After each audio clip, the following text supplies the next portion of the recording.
All right, let's get the ball rolling, man. What's up? This is EJ Stewart. You're watching 40 Days and Counting. Apologies for the technical difficulties. We lost our X feed. We lost a bunch of stuff, so I wanted to make sure we got it started right.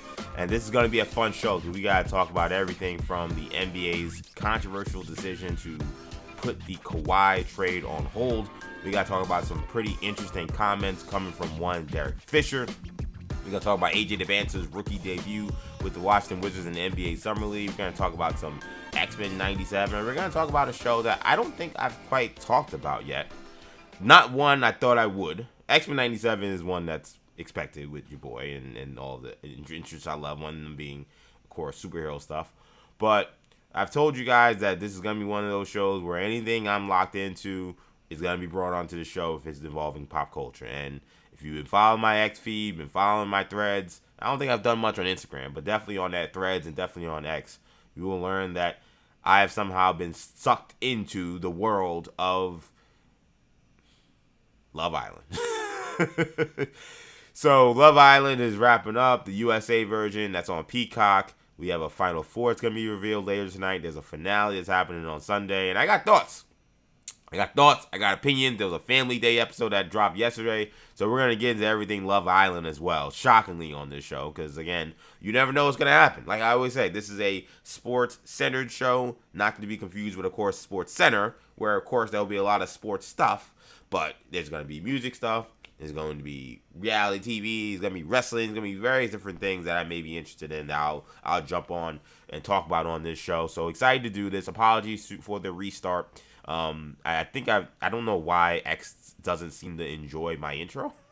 I play my intro with sound bites that are my voice, and it some reason still wants to cut out. So we'll figure something around that. It might just be a music intro. So that's a little sad, but nonetheless, I wanted to make sure that the X feed was up, which we are, by the way. We're live, multiple spots, including right now, we are live on YouTube, New Generation Media. Shout out to the folks watching on New Generation Media YouTube. I know some of y'all were saying, "Oh, I had no audio."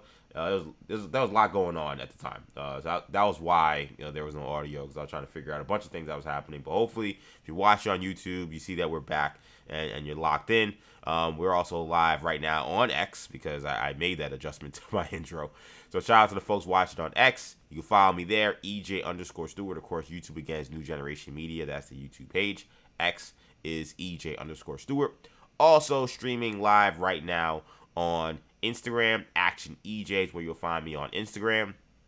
And we're streaming live on Buzzer. Just head over to the Buzzer app, bzzr.com, or again, download the Buzzer mobile app. Make sure you sign up. Multiple spots we're streaming live today. We got a lot to get to. This is going to be a fun episode of 40 Days and Counting. And I want to begin with this decision that came down from the NBA. So the Raptors and Clippers trade currently right now on hold. If you guys will remember, 9 days ago, now we're counting 10 days ago as of today, Kawhi Leonard, it was announced via Shams Charania that he will be traded from the Los Angeles Clippers back to his old team that he left the Clippers for, or rather he left, yeah, right, I got that, right? Left the Clippers before? Something like that. He was on this team, then he left for the Clippers, so yeah, I guess that's right. He's going back to the Toronto Raptors, at least that's what we thought. There was a trade, it involved first-round picks, it involved Brandon Ingram. It seemed like all well that ends well when it comes to this trade, and we knew that there was a pending investigation that was happening with the NBA, but it seemed like Kawhi's career as a Los Angeles Clipper was over, and we were all moving forward. And then we got a tweet completely out of nowhere from Shams Charania, who of course covers the NBA as an ESPN insider, and he alluded to the fact that Kawhi Leonard, despite the fact that the trade had been made 9 days ago, at this point in time, this was of course on Thursday, that the trade had not been completed, which was interesting because if you think about it, like of course July 6th is the day where transactions become official, so you started to see some of the teams announcing the terms of these deals. There's always like this weird like tampering period basically we have between June 30th and July 6th where teams can come away with agreements, come away with trades, but they can't announce them until the start of the July 6th start of the new year. It's very weird. There's a lot of weird, confusing, nonsensical things about the NBA. And this happens to be one of them, but it's one we kind of are used to. It's not usually too much of an issue. We usually know, okay, deal's not done, not official, but we know in a week we'll hear the official terms.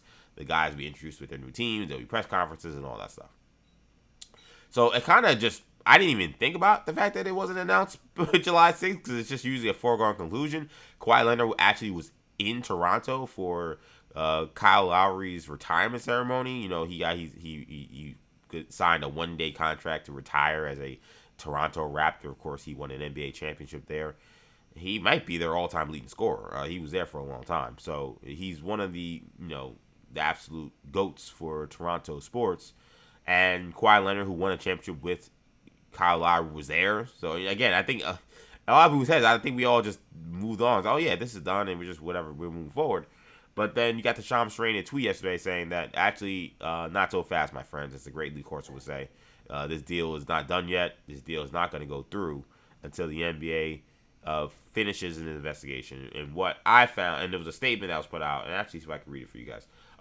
There was a statement that was put out to Shams Charania via the LA Clippers about exactly what was going on.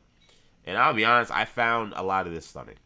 It didn't really make a lot of sense to me why this was happening the way it was. And I think the NBA has this very backwards. So I'll try to dance through some of this statement that was given by the Clippers to ESPN. So it says here, for the past 10 months, our organization has fully cooperated with an investigation, participating in dozens of interviews, providing tens of thousands of documents, facilitating access to our staff. While the process has been challenging, we have remained committed to transparency. On June 30th, we reached an agreement in principle to trade Kawhi Leonard to the Toronto Raptors. We have since been informed that the trade can only be finalized if the Raptor ownership group assumes the risk of penalties related to Kawhi's contract that could theoretically result from the ongoing investigation. The investigation is ongoing, and we expect the trade to be finalized following its conclusion. At the heart of this investigation, so there's some stuff about aspiration. I'll get to that in a second. And he said, we recognize that the uncertainty that is created and the impact it has had on our team, our fans, the Raptors organization, their fans, and the players whose futures remain affected while this process continues. We remain confident when the facts are evaluated fairly and thoroughly. The NBA will confirm exactly what we said from the beginning. We have not done what we are accused of doing. So let's first get to what they are accused of doing. If you do not know or are not familiar with the Kawhi Leonard investigation, the scandal that was unearthed by Pablo Torre finds out, this all stems from what is being alleged as a scheme by the Clippers and this, I don't want to think it was a fake company, but Kawhi Leonard's work for them apparently was fake, or allegedly was fake. It was this tree planting company that had made a sponsorship deal with Kawhi Leonard. And as part of this deal, Kawhi would do promotion, would do events, and would do all these other things, and he'd get money from this team, and maybe they plant some trees as his name, something like that. None of this happened. He didn't seem to do any work. He didn't seem to do any promotion. And what was ironic and weird was it seemed like every time he needed, like, the money that basically he left off the table with the Clippers, it seemed to be getting filled in by this deal with aspiration, which you may say, okay, well, that could be a coincidence. What's the big deal? The problem was according to Pablo Torre and the investigation he did, that's, of course, he's a reporter. He does a podcast. The money that seemed to be missing from, like, whatever sweetheart deal he gave to the Clippers seems to be, like, basically almost one for one made up for with this aspiration deal where he did nothing. So that is where the allegations came in, and there's witness accounts, there's testimony from folks who have said under threat of perjury that this was all done as a way for the Clippers to circumvent the cap, because the Clippers and their ownership group invested in this company, Aspiration, and there's money that's being transferred from these owners to Aspiration, and then money has been given to Kawhi Leonard or his Uncle Dennis, who was his agent, who ironically, when we learned about this deal and we learned about the negotiations that the Raptors were supposed to have with Kawhi on an extension, we learned is no longer his agent, at least not the person that's being presented as his agent anymore. So that is the accusations against the Clippers. Now, I've been very clear on that aspect of it in terms of what I think should happen to them. I think that you should throw the book at them. I don't care if people say that I don't care about this. I know that's what a lot of folks have said. Oh, nobody cares about this. What's the big deal? Well, rules are rules, man. Like, this idea that people can just get away with stuff and we just say, oh, like, it doesn't matter, we just move on. Like, I'm so tired of this. We live in a generation of nothing matters, and I've said about this. I said this about the NBA, but it's not just the NBA. It's like every sport, where we want people in power and we want people who we like, or simply we just want to, like, we think there's something, like, cool about, like, being, like allowing people to, like, skirt rules, or allowing people to to get away with stuff, and we think somehow there's some kind of virtue in not caring about it. There's some kind of virtue in, like, understanding that this is small potatoes and the real potatoes are what happens in the NBA season. Like, I don't know. People have this weird mentality. We see it in almost every aspect of Americana culture. I feel like, I think we see it in entertainment. I think we see it in politics. I think we see it in so much. I think it's why we have so many people that didn't get in massive trouble, because, like, we let things go so far off the rails, but people will do whatever they want. Then when the ish hits the fan, then we're like, oh, how did we let this happen? How could we have not seen this? Like, we do this all the time. And to me, a lot of the folks who have been resistant to this story, or resistant to the Clippers getting any punishment, it feels like that. It feels like you think there's some kind of virtue you have in not caring about it. Do I, like, have, like, this insane interest in, like, wanting to know the ins and outs of this thing? Like, I think it was interesting at the start that this was happening, but I'm not saying I need a TikTok of everything that's going on still, or even this investigation. But I do think that if they circumvent the cap to allow Kawhi Leonard to take less money and in turn help them from not being in the second apron, then there's no, especially when I'm a Knicks fan and our team is fighting like tooth and nail to stay out the second apron, then there's no question to me at that point that, yeah, you have to penalize people, because there's real, like, team building penalties that they are avoiding by breaking the rules. This is just cut and dry. If that is what happened, if the NBA investigates and they find out that's not what happened, then that's not what happened. That's fine. So I have no real sympathy for the Clippers if they did this. With that being said, I think this looks amateurish from the NBA. This was a trade that was announced on, like they said, June 30th. Basically, as soon as the NBA offseason was supposed to begin. This trade was announced. It was finalized, and we were moving on with our day. How 9 days later do we then learn, well, actually, that trade's not finalized because we're not finished our investigation? And this is what pisses me off, is because it'd be one thing if the NBA had been open, transparent, and visible with the efforts it was making to conclude this investigation. They have been none of those things. We have learned almost no details from the NBA. The NBA has not given us any updates on where the investigation held. And we just saw an NBA draft happen where the Clippers were able to take their pick, the 5th pick in the draft. Now, that was a pick that they acquired via trade, but we don't. What if that would have been a pick in theory that there was a penalty? Maybe they could have taken it away. We don't know. We'll never know. But, like, all this, the league and the world has moved on, and then this trade has already happened, and still we can't have it come through because you're still investigating on a 10-month timeline where we've learned nothing. There's been no suspensions given out. There's been no findings that have been offered. There's been literally zero offered on this, to the point where now you're saying that you are willing to actually put basically Kawhi Leonard on a show cause situation, because you're saying that if somehow he there's findings that are found and people need to be punished, they're saying that the Raptors are the team that are going to have to incur those penalties. This is the statement that from the Raptors was the league has officers informed us that as a result of the ongoing investigation involving the Clippers, we would assume the risk of any potential outcome of the investigation impacting Kawhi. In light of this, we will wait until the league investigation is complete. The Raptors remain eager to bring Kawhi back to Toronto and look forward to swift resolution for our players, our organization, and our fans. I gotta be honest and just make this really simple. Why the hell would the Raptors incur punishments that are supposed to go to the Clippers? How does that make any sense? If the Clippers did the dirt, they are the ones that should get all the penalties. And if they've traded Kawhi Leonard prior to you finishing your investigation, that feels like a you problem, buddy. That doesn't feel like a, well, sorry, Raptors, like, you still have to be punished for what's going on. Now, again, it's kind of vague when they say any risk of a potential outcome. Like, is Kawhi Leonard going to be suspended? What we kept hearing when it came to, now we heard nothing from the NBA. These are people guessing, I guess.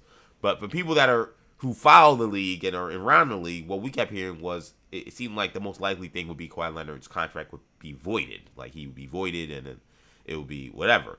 Like, could he be suspended? Is that on the table? We don't know because the NBA's not telling us anything. And the fact that these teams made this deal, we don't know for sure. I don't know what's being said behind closed doors. But within the public sector, there's been no conversation about if you trade for Kawhi Leonard, he may be suspended for a year. He may be suspended for 50 days or whatever. There's been no word of that. And it'd be one thing if the NBA again was transparent about that, but they haven't. They've wanted to keep this thing under the rug. They wanted to wipe this under the table so that nobody would be talking about it because it's a story that makes them look bad. And I think, I don't know what happened in 10 days or 9 days that made them think that, oh snap, we can't allow this to happen because there's real malfeasance that's happened and we got to find a way to, correct what the Clippers did. I don't know what changed in the 9 days, but I think to allow this thing to dangle for this long and then for you to jump in now and say, actually, wait, there's going to be penalties and maybe you got to hold off, I think that's ridiculous. I also think that it's ridiculous that there's been, according to Shams Charania, basically no timetable when this is going to conclude. Like, it'd be one thing if you said, well, listen, give us a couple of days, we'll figure this out. According to Shams Charania, he says, we do not have a specific timeline for the conclusion of the investigation, but expect the firm to finalize its work in the coming weeks. What does weeks mean? Is that 2? Is that 4? Is that 6? Weeks is a long-ass time in the NBA offseason. Like, that's a time where the Raptors, first of all, the Raptors thought this was their big move. They made the move. And then now they're operating the rest of the offseason under the guise that their cap sheet's going to look a certain way. If you're telling the Raptors that this deal may not happen or that this deal may decide to pull out because they learned Kawhi suspended for a year or something like that, that means the Raptors would have wasted the entire offseason not improving their roster. How is that fair? How is any of this fair to the Toronto Raptors? I'm trying to figure this out. Like, I don't really care so much about the Clippers. Like, they did the dirt. They deserve anything that comes to them. But I think that this is absurd to me for the Toronto Raptors that you don't have a timeline for when the investigation is going to end. You didn't seem to tell anybody that the investigation, hey, listen, you make this trade, the Raptors are going to take any punishment that Kawhi Leonard's coming to him, which we didn't even know he was liable for that. Like, I gotta look this up, and I would love to see if I'm right about this. I don't remember Joe Smith being suspended. I could be wrong. Maybe he was, but Joe Smith, he was a former number 1 pick. He has signed this like basically secret contract with the Minnesota Timberwolves, where he signed a 1-year deal and then signed like a deal he signed a deal already actually, and it basically Joe Smith. I'm trying to figure out if he was suspended. Basically, this happened in 1999. I don't remember him being suspended. I remember them voiding his contract, and I remember the what's the name? The Timberwolves had insane penalties that were dropped on them by David Stern, where they lost all these first round picks, and it's honestly basically the reason why Kevin Garnett left Minnesota. It was the beginning of the end, because even though the T-Wolves were a decent team, because they basically lacked a first round pick for 5 years in a row, they never were able to put enough people, enough talent around Kevin Garnett to put them into championship contention. And shout out to Keith Smith. He actually put up the penalties that came down for that circumventing of the cap, where they signed Joe Smith to this 1 year, $1 million deal with the $80 million extension that was signed already right after the deal, but kept on the hush-hush. They get rid of it. It was 5 first-round picks that were forfeited, $3.5 million fine. Smith's most recent contract was voided, and then his bird rights were stripped away, meaning it was tough to re-sign him. Glenn Taylor was suspended, and then Kevin McHale was forced to take a leave of absence. There was no penalty to Joe Smith, for our I'm concerned. I mean, again, is that what's on the table? Is there going to be a penalty for Kawhi Leonard? I don't know. That's not the precedent for this kind of circumventing the cap. I don't. If it wasn't for Joe Smith, I don't know why they would be for Kawhi Leonard. So that's why I think this was so surprising, because I think everyone assumed, well, the worst that's going to happen is the Clippers will take the penalties. His contract will be voided. He'll become a free agent, and they won't get anything for him. Okay, they traded him before the investigation finished. Why can't you just say, okay, all the players you assumed and via trade, now their contracts are voided and they can become free agents? That to me is a simple solution to this. Like, I don't think it's Raptors, you're punished now for for something the Clippers did. Like, if Kawhi goes there and then he's playing under this contract that they have, then I think that's just you didn't get to the thing of the investigation. That's on you. But you have to now say, okay, what do we do for the Clippers? Well, the money that you sent out, this is money that's not coming in. Well, sorry, those guys are voided and you can't re-sign them. That to me is what I would do. So that means Brandon Ingram, whoever else is in that trade, like, you guys are not free agents. You can sign wherever you want. And those guys can sign for big money, small money, whatever they want to do. But that to me, and I would make their money guaranteed. I'd say the Clippers will have to pay them. Like, they're not losing money. In fact, this would be a sweetheart deal for them. I say, you're not losing your money. Like, you get your pay. Clippers got to pay your salary because that's what you earned. But they no longer have the rights to your services. And those first round picks that they got for him, they're gone. You guys cannot go wherever you want. And I would maybe not keep their bird rights away. If they want to re-sign the Clippers, then I'd say fine, so be it. But the Clippers will have to take on that cap penalty and have to fight off other teams to re-sign those guys. That would be how I would do this. I don't know. I would love to know from the chat if you guys are interested in this. Like, do you agree with this idea that the Clippers and the Raptors trade had to be put on hold because essentially the NBA, in my opinion, kind of slow walked this investigation? It's been 10 months, man. Like, 10 months, and you don't have anything. Like not anybody being put on hold, not anybody being told, hey, you guys sit down and while this investigation continues. Everybody's just been doing business as usual, and you're not being very upfront about what this investigation looks like and what you are finding with it. We know nothing about what's happening, and I'm not saying you gotta tell us, oh, we learned X, Y, and Z, and blah blah blah. But this just hasn't even been in the news cycle because the NBA, I think, has done a good job of ensuring that it doesn't really live in the news cycle. They don't want people to know about this, and I now this looks silly to me. Like, you have a like the NBA offseason, the lifeblood of the NBA offseason is player transactions, and it's an important aspect of the NBA, and it's an aspect of the league that drives interest. You've now kneecapped one of the biggest storylines of the NBA offseason for an investigation that, if we're being real, should have been finished 5 months ago. Like, there's no reason for this to be 10 months long, and you still don't know what you want to do with Kawhi Leonard. You still haven't come up with your findings. Like, that's the thing, is that the NBA is not actually investigating this. There's like this white gloves law firm that's investigating. That's why I said the law firm. That's putting it in. Like, there's a law firm investigation that's putting this together. I'm sorry, I can't imagine that this takes 10 months to figure out when it didn't take Pablo Torre 10 months to figure this out. Like, I don't believe that. I'm sorry. I could be silly. Maybe I look like an idiot. Maybe I'm being unfair. But Pablo Torre, it didn't take him 10 months to figure out, hey, something weird is going on with Kawhi Leonard's contract.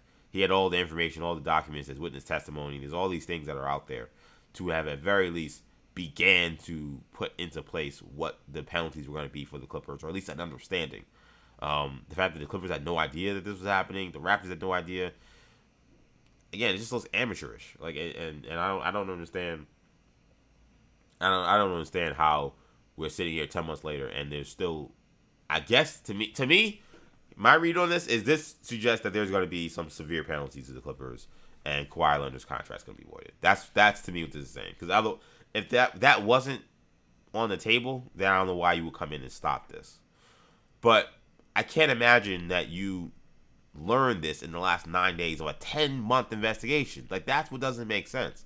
If you say, oh, we didn't know this until yesterday or 2 days ago or right before the trade happened, that'd be one thing. But it's been 10 months. The law firm that's doing this, they're not updating you on what they're learning or finding. They're not figuring, hey, oh, there's a lot of bad stuff going on. We're going to keep digging, but this rabbit hole is deep.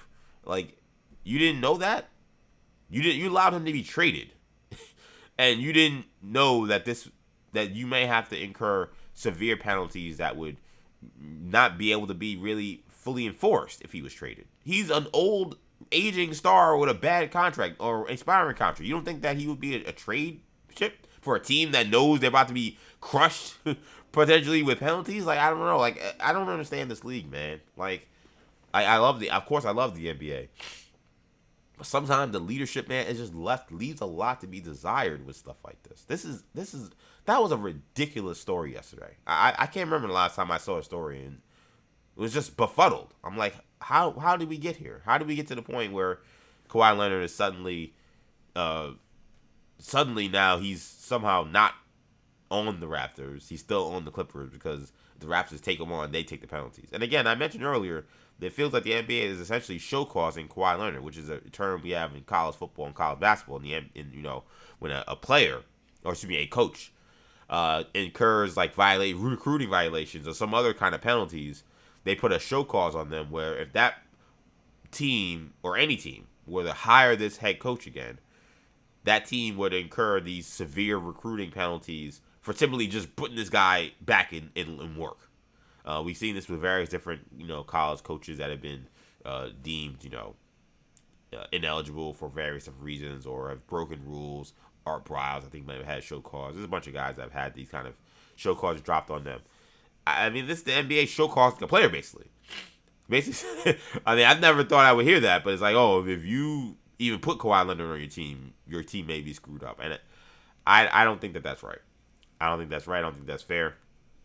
And I'm just the aspect of them I'm trying to figure out is, are they going to avoid Kawhi's contract?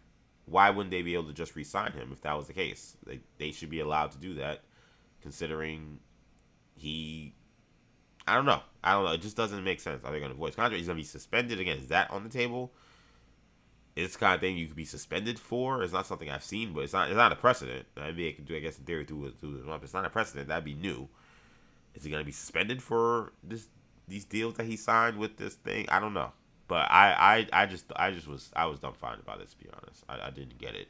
And I love to learn from you guys what you think about this Kawhi Leonard situation. Do you feel like it makes sense what they've done, what they've decided with the NBA to put on hold the trade that happened between the Raptors and Clippers because they're not finished with their Kawhi Leonard investigation? Again, they're saying coming weeks. It's a long time, man. It's July 10th.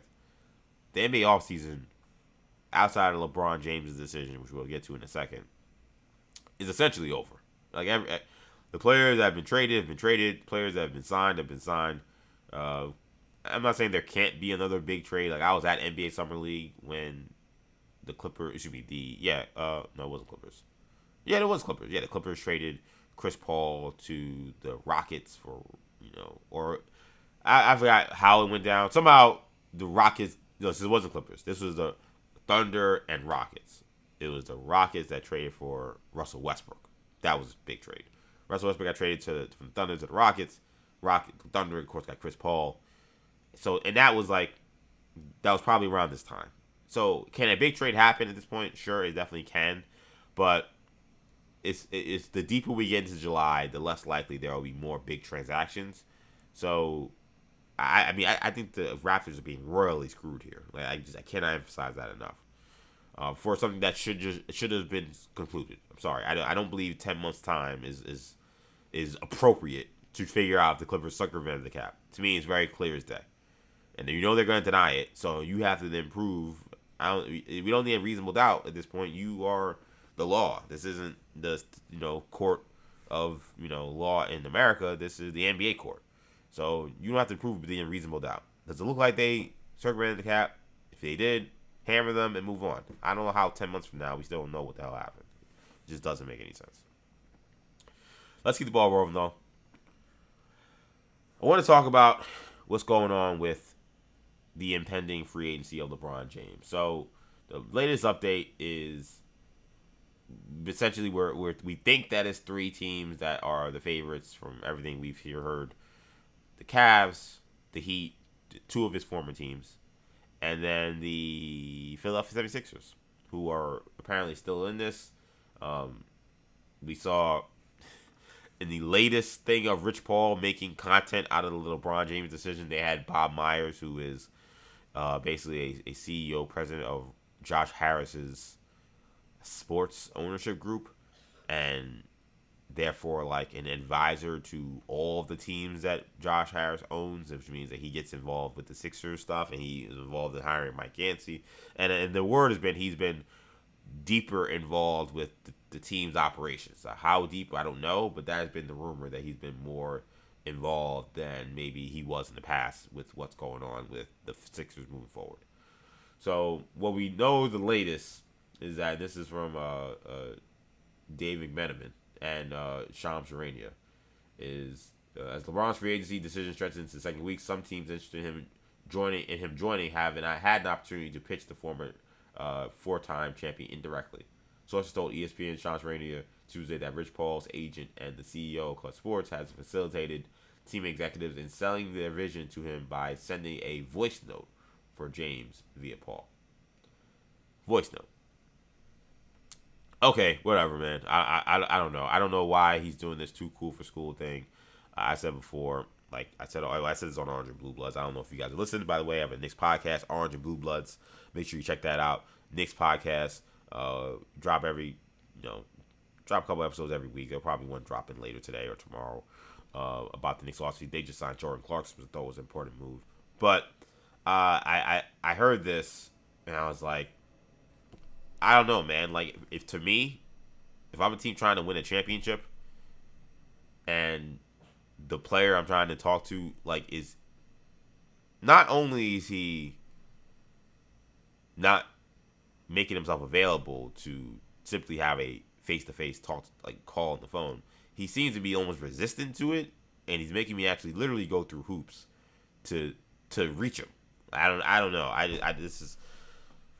I'll be honest, I've just been really disappointed in this whole LeBron James decision 4.0. Like, between Rich Paul's whiteboard, between this all looks really, to me, ridiculous for somebody that is beneath, this is all beneath him. Like, to me, like, if he really wants to show how serious he is about playing, quote-unquote, real competitive basketball, which was his issue with the LA Lakers, then I think you would be treating this free agency with a lot more seriousness. And all I've seen is unseriousness. It's unserious to have your agent do a strategy session as content for his podcast. It's unserious to make teams give you voice memos to tell you how they plan to view you without you giving back any response. You're not actually communicating with them. Like, I don't know. This seems weird. All of that I thought was interesting in lead up to what I thought was interesting comments from Derek Fisher. Derek Fisher, he currently does sports or radio for The Fan out in LA, the new Odyssey LA sports station. I have some friends over there, so shout out to them. And he was on Yahoo Sports talking about the exit of LeBron James, and I think you're going to find this sound very interesting, because he is saying something that doesn't get talked about a lot, which is the relationship between LeBron James and the Laker fans. And hear Derek Fisher on how Lakerland is reacting to the departure of one King James. Like, a lot of people in LA didn't love LeBron's time here, and it's been confusing to me, the reaction to him deciding not to return to LA. A lot of people have celebrated it and almost had a parade as though this is the greatest thing ever. I'm not saying this is doomsday for the Lakers and by any means. Like, I think the organization will be fine. It's been here for 80 years. It'll be fine. But I'm surprised at some of the reaction for sure. And yeah, I think people have moved on. A lot of fans have Moved on.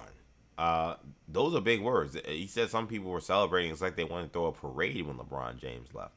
And I mentioned this on social media and actually ended up getting some pretty decent traction, because I guess, hit the right algorithm button. LeBron, Lakers, then Kobe fans somehow get involved, and that's what happens on social media. That's fine. But I do think it's something that is fascinating to me that I don't feel like really has been covered. And I'm not coming from any LeBron hate angle. I just find it fascinating because he won a championship. the Lakers, when he got there, they had just spent, I think, 6 years in a row of not making the playoffs, and the Lakers were like a dumpster fire, man. Like, they sucked. Um, they seemed to have a little promise right as he was joining because they just had Lonzo Ball. His rookie year was okay, but he was the number 2 pick in the draft. Brandon Ingram was the number 2 pick in the draft. He was starting to show some signs, but they were still that team. I don't know if that team ever would have made the playoffs if they ever got LeBron, but there was maybe an arrow trending upwards, which is why LeBron joined, because he knew that they had the pieces to maybe get Anthony Davis, which they did. But I mean, it was the end of Kobe's time. The Lakers was dark. Like, I think people kind of forget how bad those teams were. Like, they were dreadful. So when LeBron got there, and again they did win that NBA championship where they were in the bubble. I don't know. I think given where they were, and given what he accomplished, you would assume that he would be all good among Laker fans. At least you would think, right? He's the best player. He came there and they became relevant again. They won a championship. They went to, I think, one Western Conference Finals after that.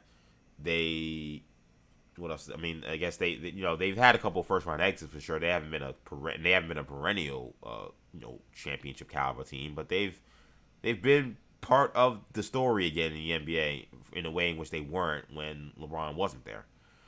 But what Derek Fisher is saying is not wrong.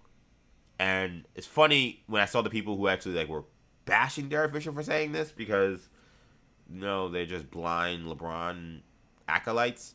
But when I actually want to hear the sound, because when you hear the whole sound bite, because you get the quote that's aggregated, it makes it sound. I don't think he even sounds like he's throwing shade at him. I think he's just telling his truth. But I could see someone thinking that he's throwing shade at him, but he really wasn't. If you hear the sound bite, he's saying, "Listen, I don't get it, man. The guy was great here, but I'm telling you what it is." And I also faced some of that shrapnel myself when I mentioned what I'm gonna say right now, which is this has been one of the most fascinating sports stories in the last 10 years that have gone uncovered. Just completely. Maybe there's been local LA stuff I haven't seen, to be clear. That's something I wouldn't know. I don't live in Los Angeles. I don't have access to that media. But from a national standpoint, I've never seen this covered. What is a real phenomenon that I can't give you the percentage, I don't know. A lot of Laker fans never liked LeBron James. They tolerated him. And a lot of Laker fans have some level of resentment. I said this a couple days ago or yesterday, I'll say it again. Every Lakers fan or Lakers supporter that I know speaks about LeBron James with some level of resentment. Every single one. And it is stunning to me, because I'm like, that didn't happen in Miami. And I know Cleveland's where he's from, so man, it's a little different. But I'm like, I think Miami fans, they all like, yo, man, we won 2 titles. Yeah, let's go back party on South Beach. Like, I don't think they hold any resentment to him. I know he won 2 there in a short amount of time. He won 1 with 8 years in Los Angeles. But that to me is stunning. And I don't know why people didn't seem to care about it being covered. I don't want to even do the cynical, the media was scared to cover LeBron. Listen, in this day and age, man, if you can get clout, even if it means, taking shots at the king, you think that some young reporter or some reporter trying to beat somebody isn't going to take that shot, I don't buy that. I don't know. I think that sometimes we kind of just have a malaise in how we cover sports, and maybe because of the way the content game is, perhaps we're kind of looking at maybe the lowest common denominator for what we want to get attention with. But it's there. That resentment is there. That feeling of LeBron James and feeling like I wish he never would have came here. I'm glad that he's gone. Like, that is there. We could pretend like it's not. I feel like the national media pretends like it's not.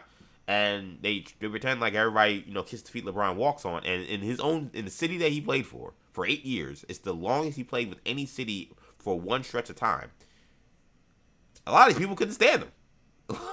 People flat out couldn't stand him.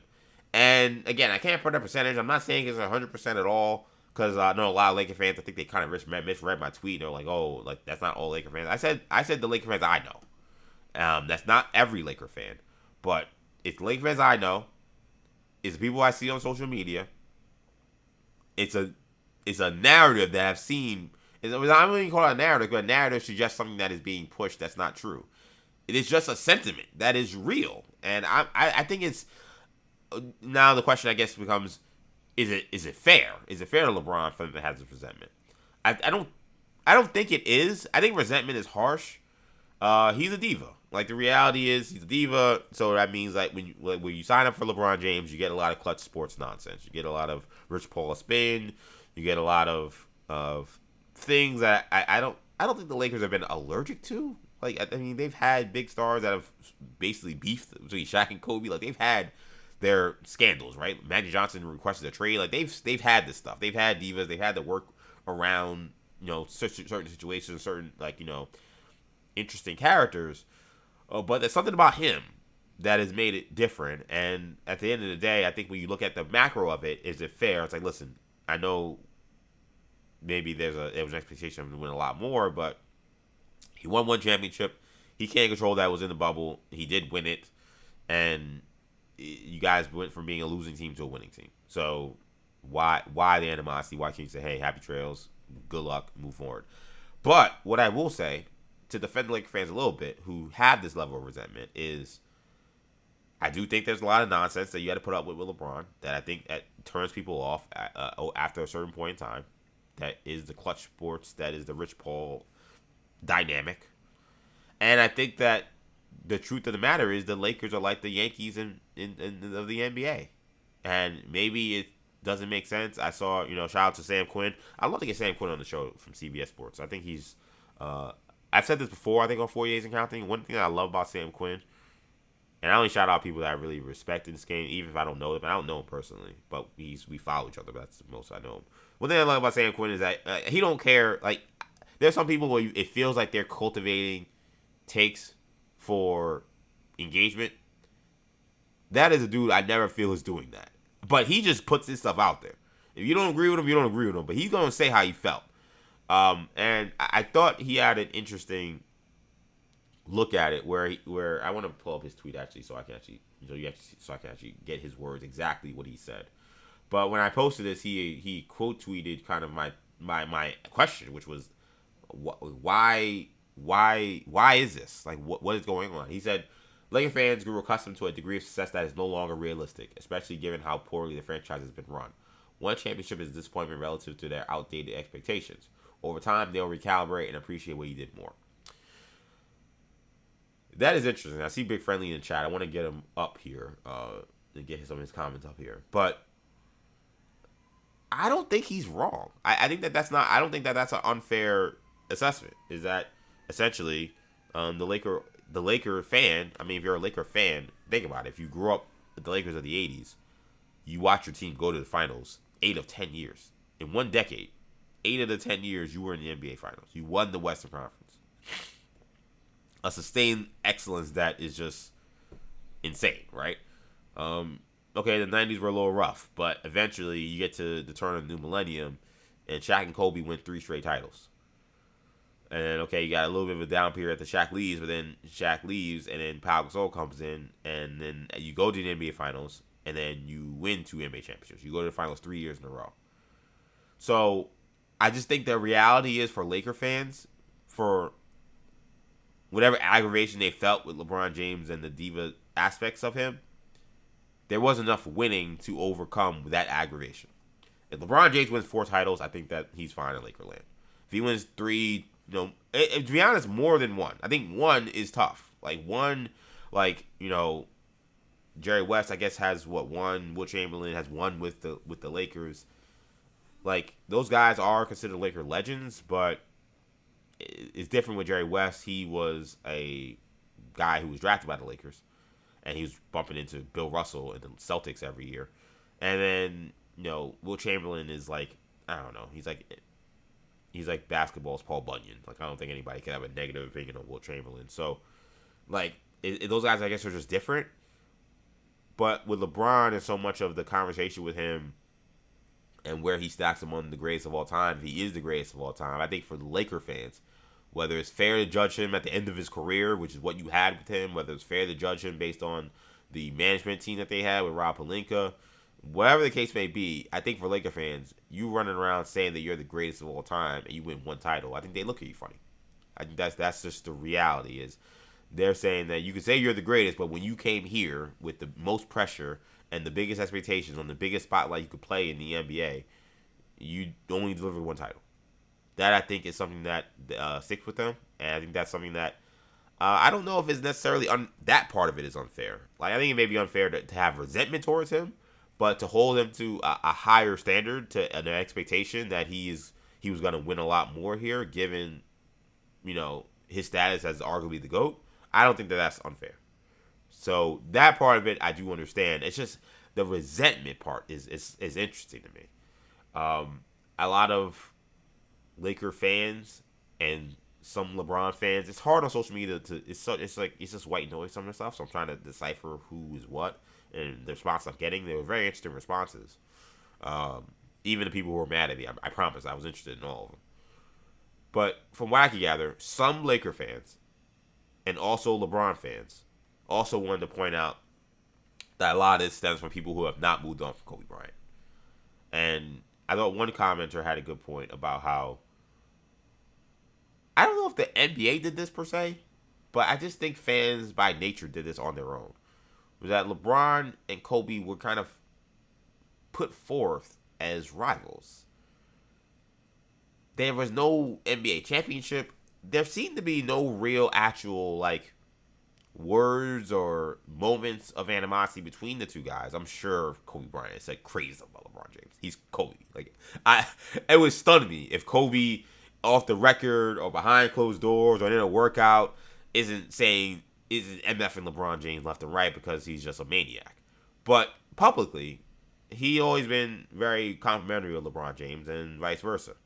We saw how tore up LeBron was when Kobe passed away. We know how close they got when they played on the Redeem team. So, and I have no doubt that they had a good relationship. But one person put it out, and people said, listen, there are a lot of people who are Laker fans, but they're also massive Kobe fans. And LeBron was kind of pitted as somebody who was taking Kobe off the pedestal as the greatest player in the NBA. And that still rubbed some Laker fans the wrong way. And they're Laker fans, but they're also Kobe fans. And those people never were going to give LeBron respect. And that also could be true too. I'm not here to doubt the reasons why. I resent the people who tell me that doesn't exist. I had one person say that that's not true. I'm like, you live under a rock? It is true. A lot of Laker fans resent LeBron James. Again, I'll pull up the comments from Big Friendly. I'd love to hear from him on this. Here's Big Friendly, who's a Laker fan. Shout out to Big Friendly, of course, loyal listener of the Maggie and Perloff show. Real Laker fans are super excited to see him leave town. Big Friendly is a Laker fan. He's telling you what it is. He also says here, it's not that it didn't win titles. It's all the young talent that got shipped out of town. So that's him suggesting that maybe people didn't like the Anthony Davis trade. Now I don't know why you wouldn't like that because Lonzo Ball and Brandon Ingram didn't become much. But then he says also it has nothing to do with the titles, everything to do with the young talent. Yeah, I put that up there. Sorry, he put that up twice because of him. And then he also said a bubble title at that.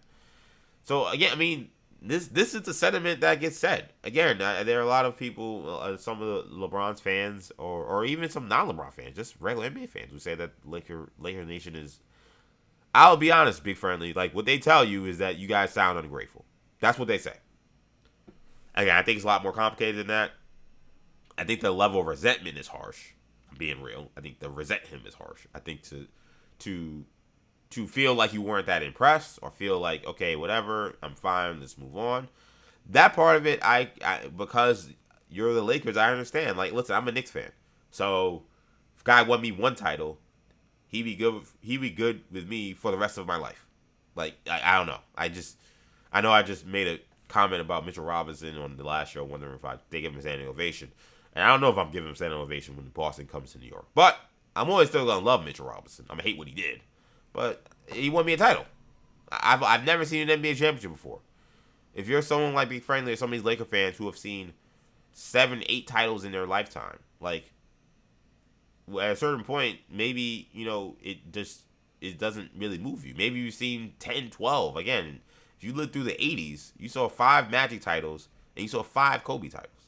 Like, you see 10 championships, and a guy comes over saying he's the greatest of all time, which is what LeBron has said, and he only wins you 1 championship, and you've seen 10 in a 30-year time period. I get it. I get it from that standpoint. Maybe it's unfair. Maybe what Sam Quinn is saying is true. Is that is a degree of success that is not realistic anymore. But it may take some time for Laker fans to figure that out. Is the truth. It just may not. They're not going to understand that right now. I am curious about over time will they recalibrate and appreciate what he did more. Again, I'm living in today, so it's hard for me to say. My instinct tells me that it's not going to be as cut and dry as Sam says that. Oh, give him 10 years and he'll be enjoyed. I don't know. I don't know, man. Like, I think it will be interesting too, just how this fallout goes, because it's not over. Like, he hasn't joined his next team. He hasn't done his first interview. He hasn't, like, there's a lot of things that have to be done still before we actually move on from the LeBron era with the Lakers. How all that works out, I think will actually determine if they're willing to recalibrate and appreciate more what he did. Because we heard the comments, I want to compete for real championships or play real competitive basketball, whatever he told, ESPN, Shams Charania. That was Rich Paul who said that. Like, if in any way it appears like he's throwing shots at the Laker organization or Luka or anything they got going on over there, I don't know if they're just going to recalibrate and appreciate a bubble title. As a Friendly said, it's a bubble title. Like, I don't know. I would be very curious how people feel that. As one more time from Big Friendly. EJ, I love my Lakers. There is no resentment. That is a person that came here and talked more than he showed. Fair enough. I appreciate that, Big Friendly. And I know Big Friendly, he's just a positive person. So I know he don't feel resentment. But he said it. But I think he does keep it honest about the reality that is how LeBron is viewed with the Lakers. He also makes a good point here. When I mentioned the Miami thing, he said Miami didn't have Kobe. In terms of why he's good in Miami. They had D-Wade, but D-Wade only won 1 title before LeBron got there. Kobe had won. Again, he won 5 total before LeBron got there, so it's a little different. They did have though a star who is synonymous with everything that is, Heat culture, and it still doesn't feel like they treat him the way LeBron does. At least that's the outside view I got. I know Miami fans are not nearly as rabid as Laker fans, but it's an interesting dynamic, man. I'm wondering if anyone else has seen this. Like, to me, this is something that's very interesting. I would love to have seen somebody done a deep dive, a long form article, or covered this in a major way. That, like, why won't Laker fans embrace this guy? They never embraced him the entire time he was there, and now he's gone. And then Derek Fisher says this, and I'm seeing like him getting like hate tweets and stuff. I'm like, why are you guys hating on Derek Fisher? He's telling you the truth. That is a man who has played for the Lakers. He lives in LA. He worked now in LA sports media. He's listening to people who are calling into his morning radio show. That's just the truth. And again, I'm telling you, every Laker fan I know, and the LeBron fans who are upset about this comment or upset about this sentiment and want to pretend like it doesn't exist, I don't know what to tell you. I just literally don't know what to tell you. Like, it's just the truth. We can say that it shouldn't be the truth, but it is. It absolutely is. Fascinating stuff from Derek Fisher. Shout out to him. One more time, Big Friendly. At Laker fans, we respect Kobe, but Kobe stayed with the Lakers his whole career. LeBron chose championships with different teams. Again, it's just I'm not even gonna argue with you. I'm just telling you, yeah, that is why Laker fans are coming from this perspective. I guess the question has been, is it fair? And again, I don't know if it's fair, given the team was in the gutter when you got him. That's why I keep saying it'd be one thing if the team was a really good team and he came here, he won 1 title, but I mean, the team was in the gutter. You went to the playoffs most of the time he was here. You advanced past first round I don't know most of the time. That's probably not fair, but several times you advanced past first round of playoffs. You went to the NBA championship. You went to 1 Western Conference Finals. In an age of super parity in the NBA, I think you could have done worse. Good stuff and big friendly all around. I know my camera's getting a little blown out, so give me 1 second. I just want to make sure I can.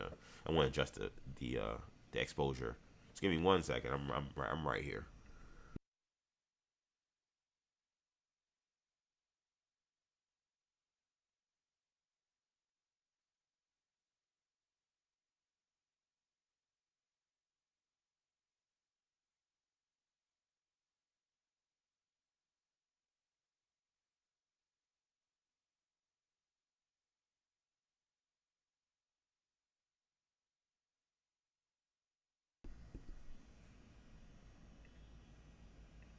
Oh, that looks so much better. Gotta make sure I'm looking good if I'm gonna sound good, right? It's 40 Days and Counting. We boy EJ Stewart streaming live, multiple stops, streaming live on YouTube, New Generation Media, streaming live on X. We are on X today. We had a false start, and I was like, I can continue the show with X being crapped out after 10 seconds. I was like, I'm not gonna do that. I want to make sure the X people will get me because I missed them on Tuesday and I think Tuesday and last Friday. I think there was 2 episodes in a row where it crapped out. So I want to make sure to get the X crowd in. X crowd is in. Follow me on X, EJ_Stewards, where you'll find me on X. Catch me obviously on Instagram, Action EJ, where we're streaming live as well. Shout out to Johnny Vega, my former high school friend, watching. Shout out to PM PDHNC. Shout out to you guys checking out the show. We're streaming live also on Buzzer. Just head over to the Buzzer app, bzzr.com. Sign up, and all sports, no frills. Real fun place to be. So make sure you guys check that stuff out. Fun show we're having so far. I'm gonna give a shout out to my guy John Lean. Yo, good morning. Sorry, been slacking on listening as of late. Congrats on your Knicks. I appreciate that, John Lean. Listen, there's been a lot going on, man. A lot going on. A lot of you guys, I know a lot of folks. The schedule got a little sporadic towards the middle of June. I got married, so that's a thing. Always give a round of applause for the wedding. Got to keep doing that. I'm gonna do that for the rest of my life. As long as my soundboard wants to cooperate, here we go. Let's get a round of applause of that. So I got married. So there was a week where I don't think we had shows consistently. It's been I had to do a WFAN show last Friday. So I'm trying to keep this as consistent as possible. Of course, barring any major issues or me being away. Every Tuesday 8 a.m. It should be every Tuesday 6 p.m.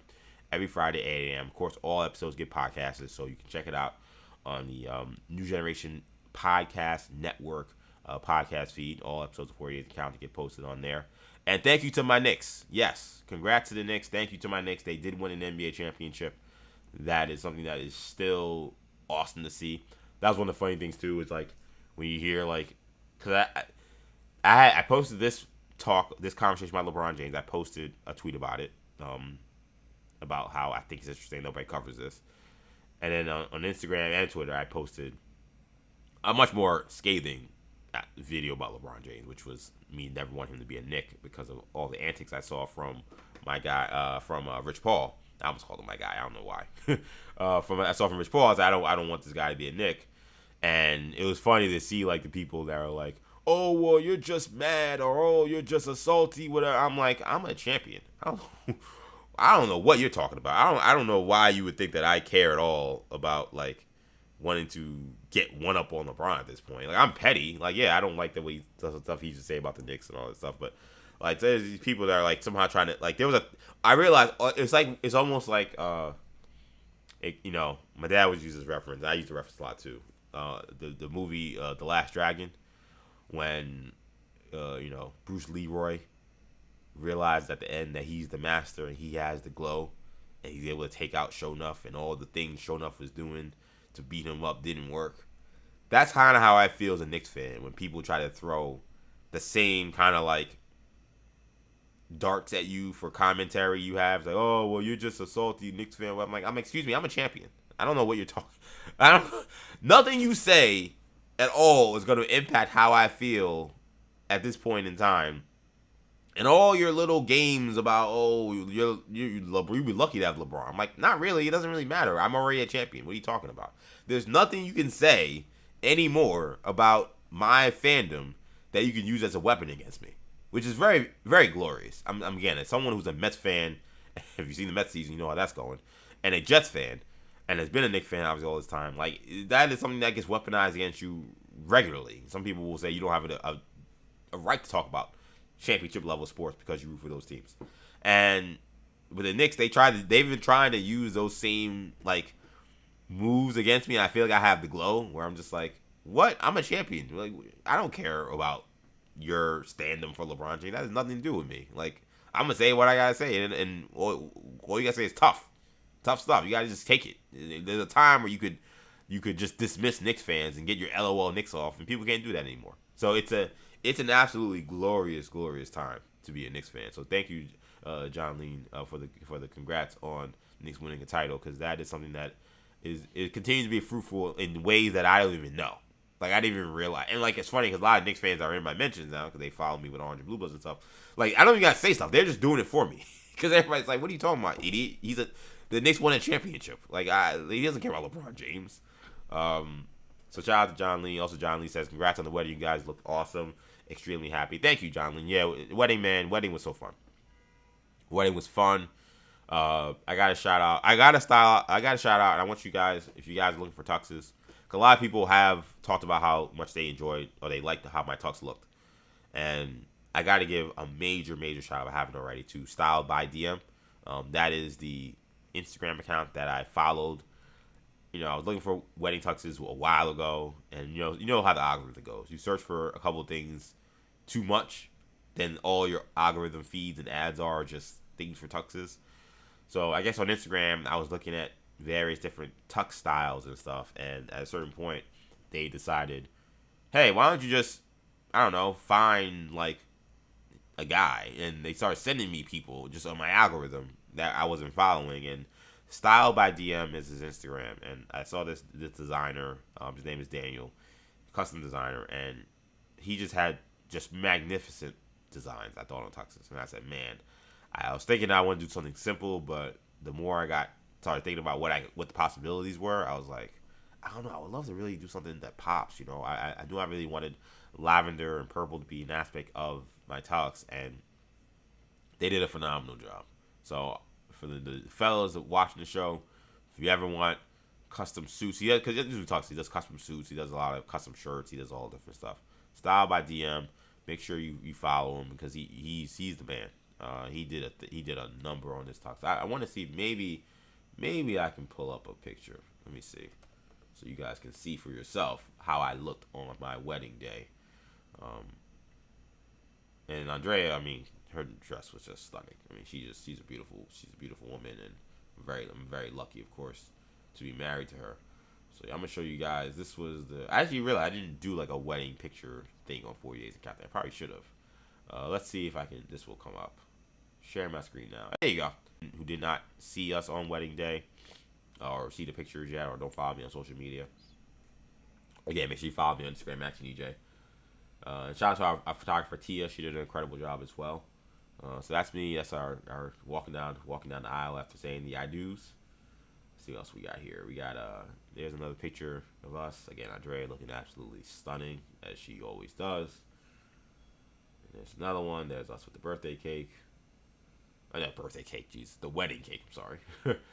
And there's one more here. There you go. I think that's my new profile picture on Facebook. So that's probably the best look you have at my talks and the best look you have at her dress. I mean, just, again. I agree with John Lee. I thought we looked pretty amazing. I can't lie. Again, Andrea looked absolutely stunning. So it was a great weekend in Baltimore. It's funny, like, I know it sounds like a duh thing, but I've sat around and when I've thought about like nights in my life, like I remember as the night was ending, I was kind of thinking, I was like, yo, man, that legit might have been like the best night of my life. And it's like, well, yeah, duh, it was your wedding. But I don't know. I don't come into like experiences like with those expectations. I think because in many ways it let you down, right? So I didn't come into my wedding day thinking, oh, this is gonna be the best night of my life. I just didn't do that because I don't know, something may go terribly wrong. I don't know, or maybe it'll just be fine or whatever.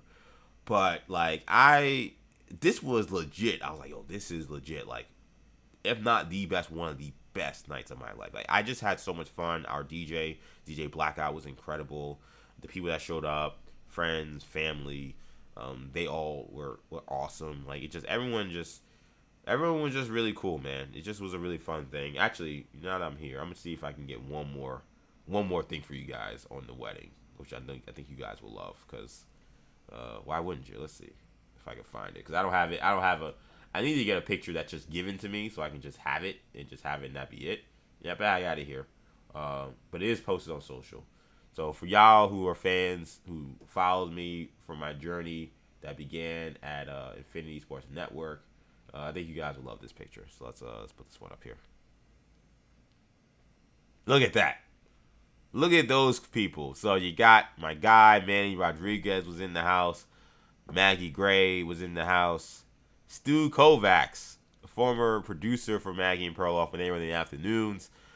He was at our wedding, and Bogush. Actually, wait, I got the drop. Why am I doing the Bogush drop? I should be actually playing though. Bogush. Bogush was there.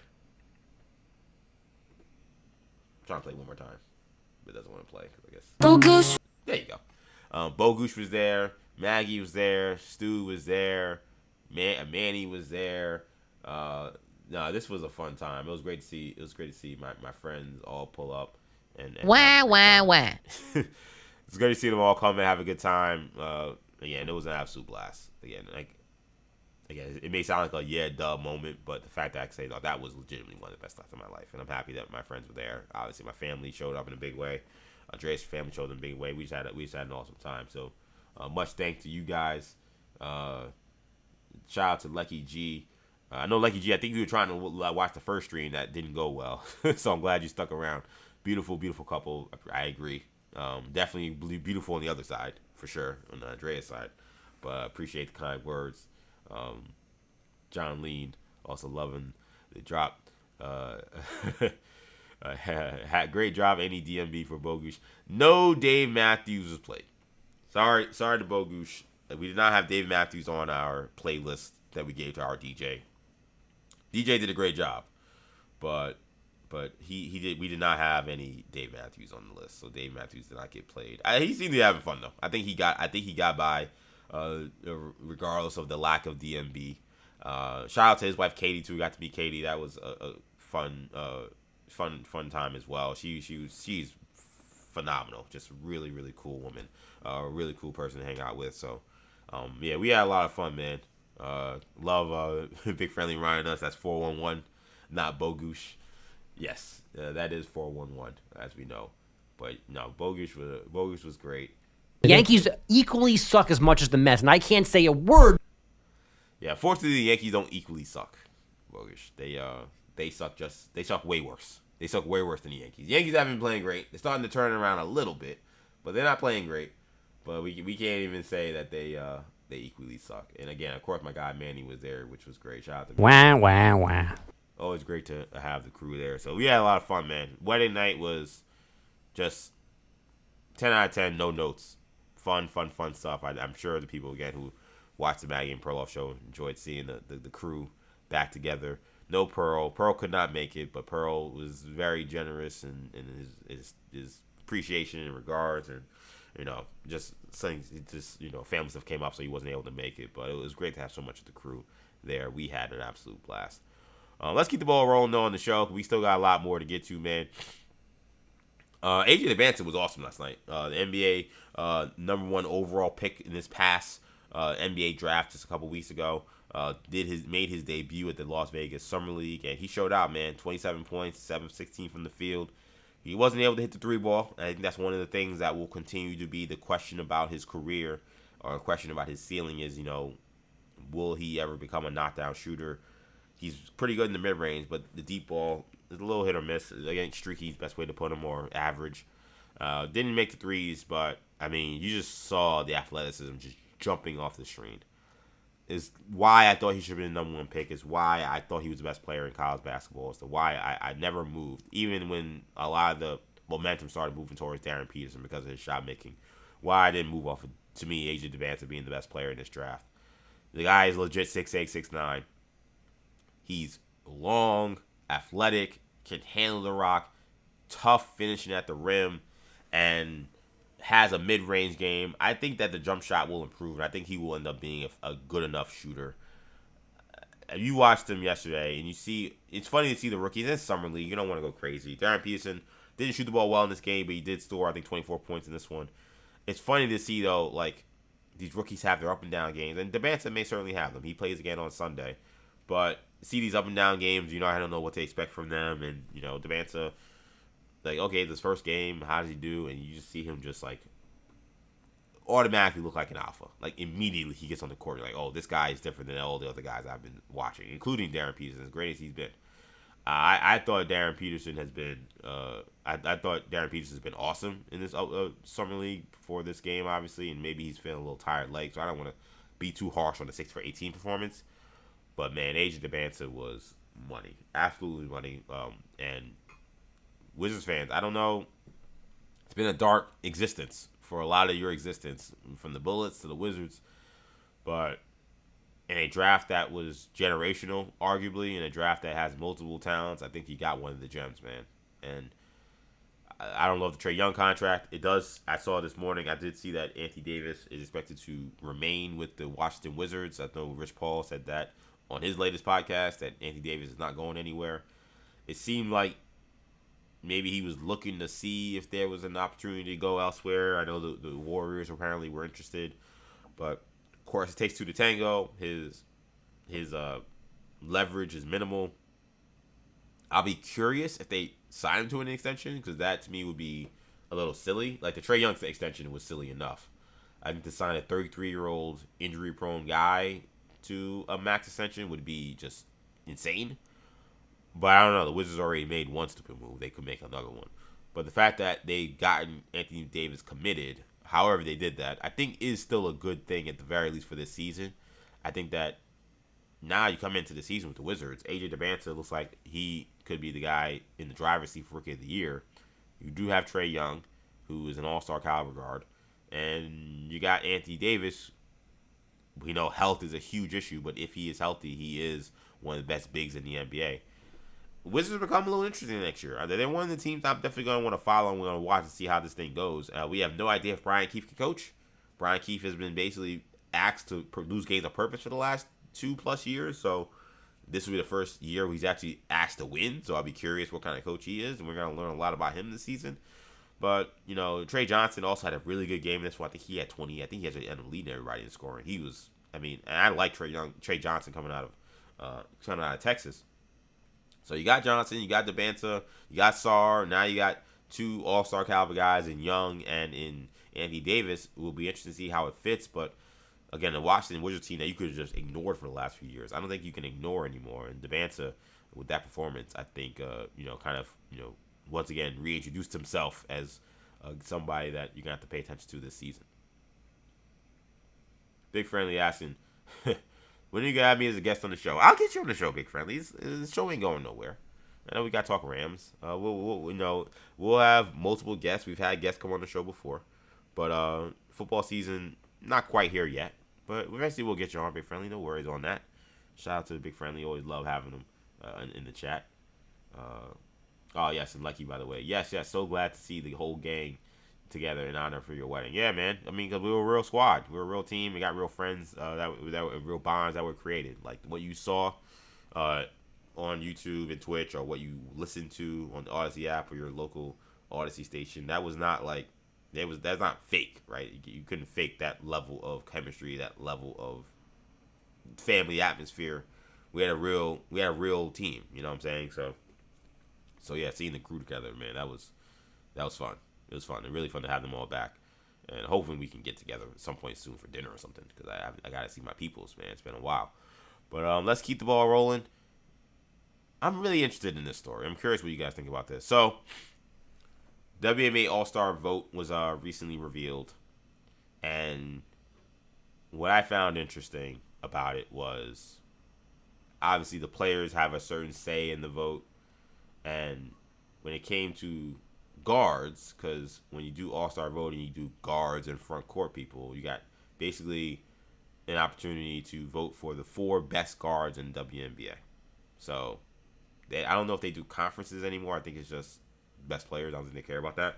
So 4 best guards, 6 best front court people. Then you got your starting. That's your starting 10.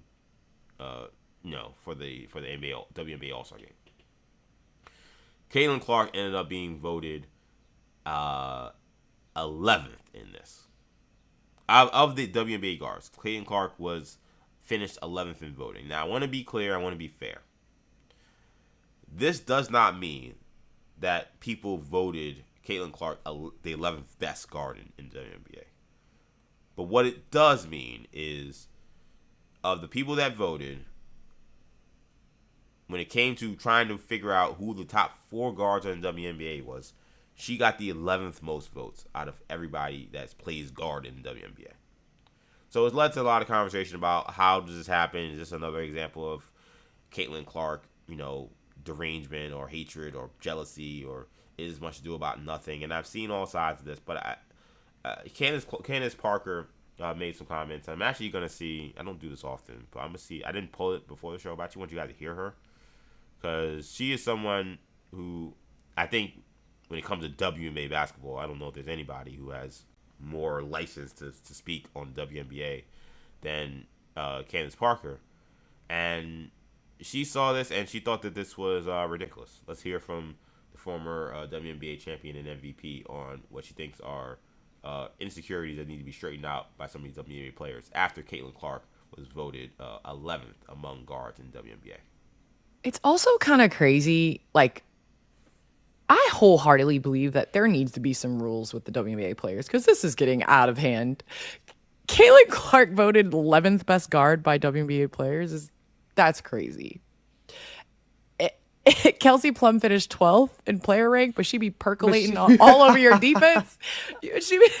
You be chasing her downhill on screen. It's unserious work. It's kind of crazy. I wholeheartedly unserious work. I think people need to look at themselves in the mirror and realize, man, you got some insecurities if you sitting down and putting Caitlin Clark as the 11th best guard.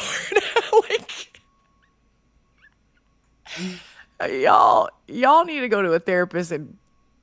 I mean, that's Candace Parker, and I want to be clear.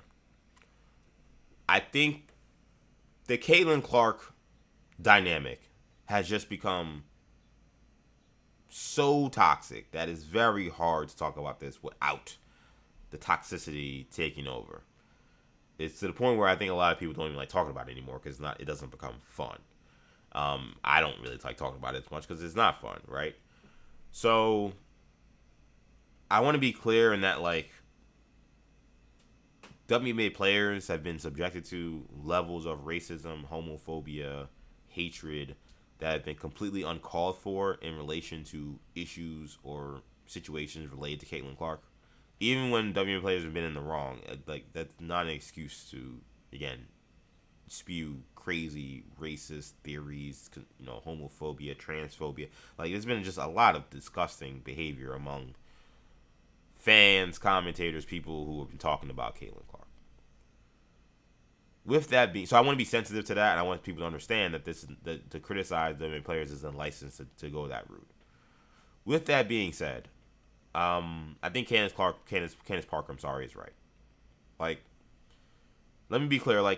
Do I think Caitlin Clark is among the best 4 guards in WNBA this season? I don't think so. I'm looking at the numbers. I'm looking at impact. I don't know where I would rank her.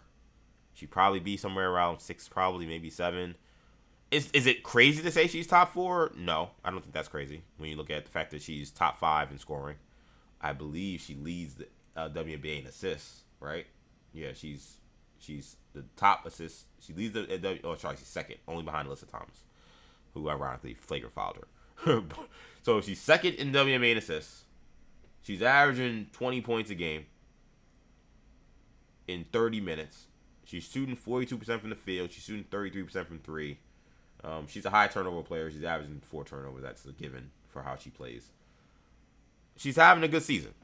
Is she having a world-changing season that we've never seen before? No, but she's the point guard for a team that has the best offense in the entire WNBA. She's averaging 20 points. She's shooting over 40% from the field. Her three-point shot's starting to get back to where it was. She's at 33%. She takes a lot of threes, so there's a high volume on there. She has 3 double-doubles this year. And listen, like I said, if you're looking at the best players in the WNBA, you you want to say her teammate Kelsey Mitchell deserves it over her, she leads them in scoring. Okay, I can take that. I can take Aaliyah Copper. She also is averaging more points. I think you can make a case that Paige Beckers is way more efficient. So, okay, Paige Beckers. So what that leaves me now? 3. You know what I say? Maria Mayberry playing for the Toronto the expansion team. You want to give me Brittany Sykes.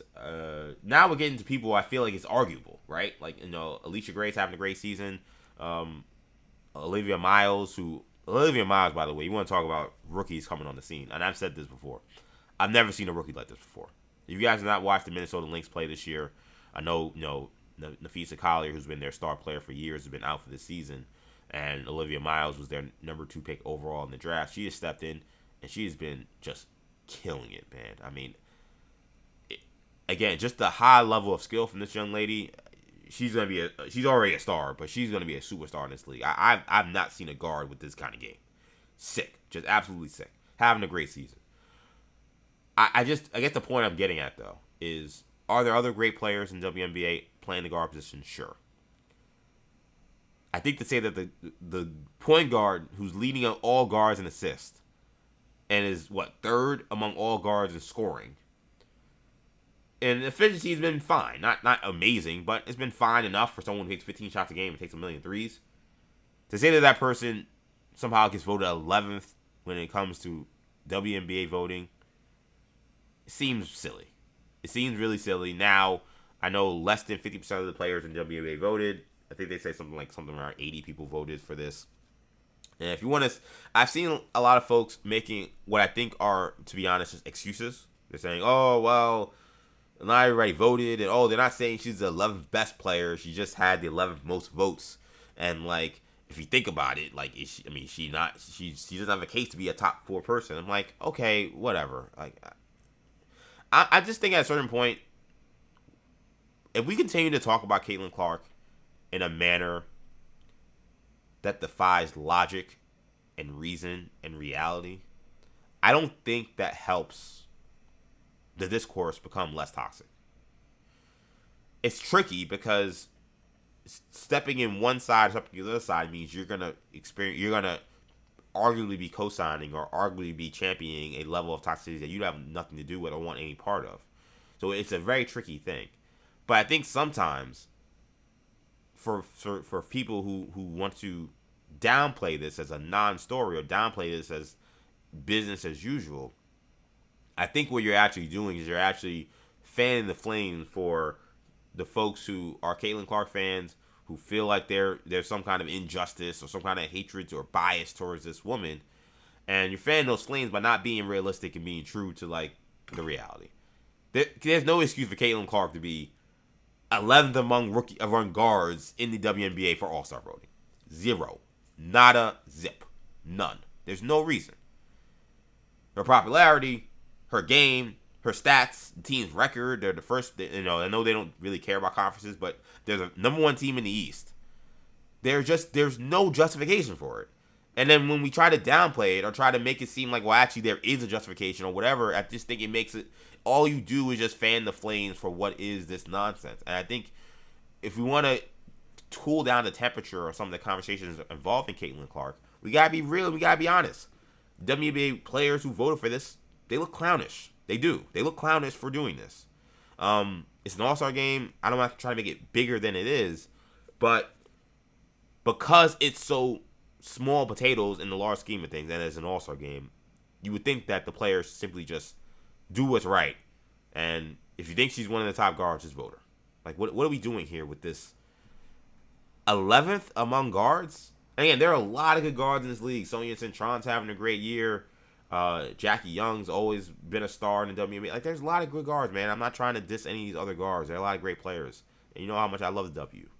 But, again, we have these issues where I feel like the W doesn't know how to get out of its own way. And they think these little messages or these little incidents or these little things are their way to get this short-term gratification or short-term lick back, that somehow that's going to help the league or help the progress of women's basketball. And it's not. It's not, guys. It's not. I promise you, it's not. Does Caitlin Clark get outsized coverage? Yes. Does she get preferential treatment when it comes to endorsement stuff? Yes. Yeah, we all understand that. She's also a great player. She's also an extremely marketable player. She's also a very exciting player. And to keep pretending like she's not, or pretending like somehow she's being given things that aren't earned or aren't deserved, again, at a certain point, you just start turning people off. And sometimes you got to ask the real question. And I think it's, again, I'm trying to be honest. I'm trying to be real. Do you want to be a small potatoes league? Do you want to be treated like a Mickey Mouse league? Because it feels like anytime there's criticism that comes to the WNBA, or criticism with how things are done with the W, it's I get not wanting the casuals to just helicopter in. I know maybe because I don't talk about WNBA regularly, it may feel like this is what this is.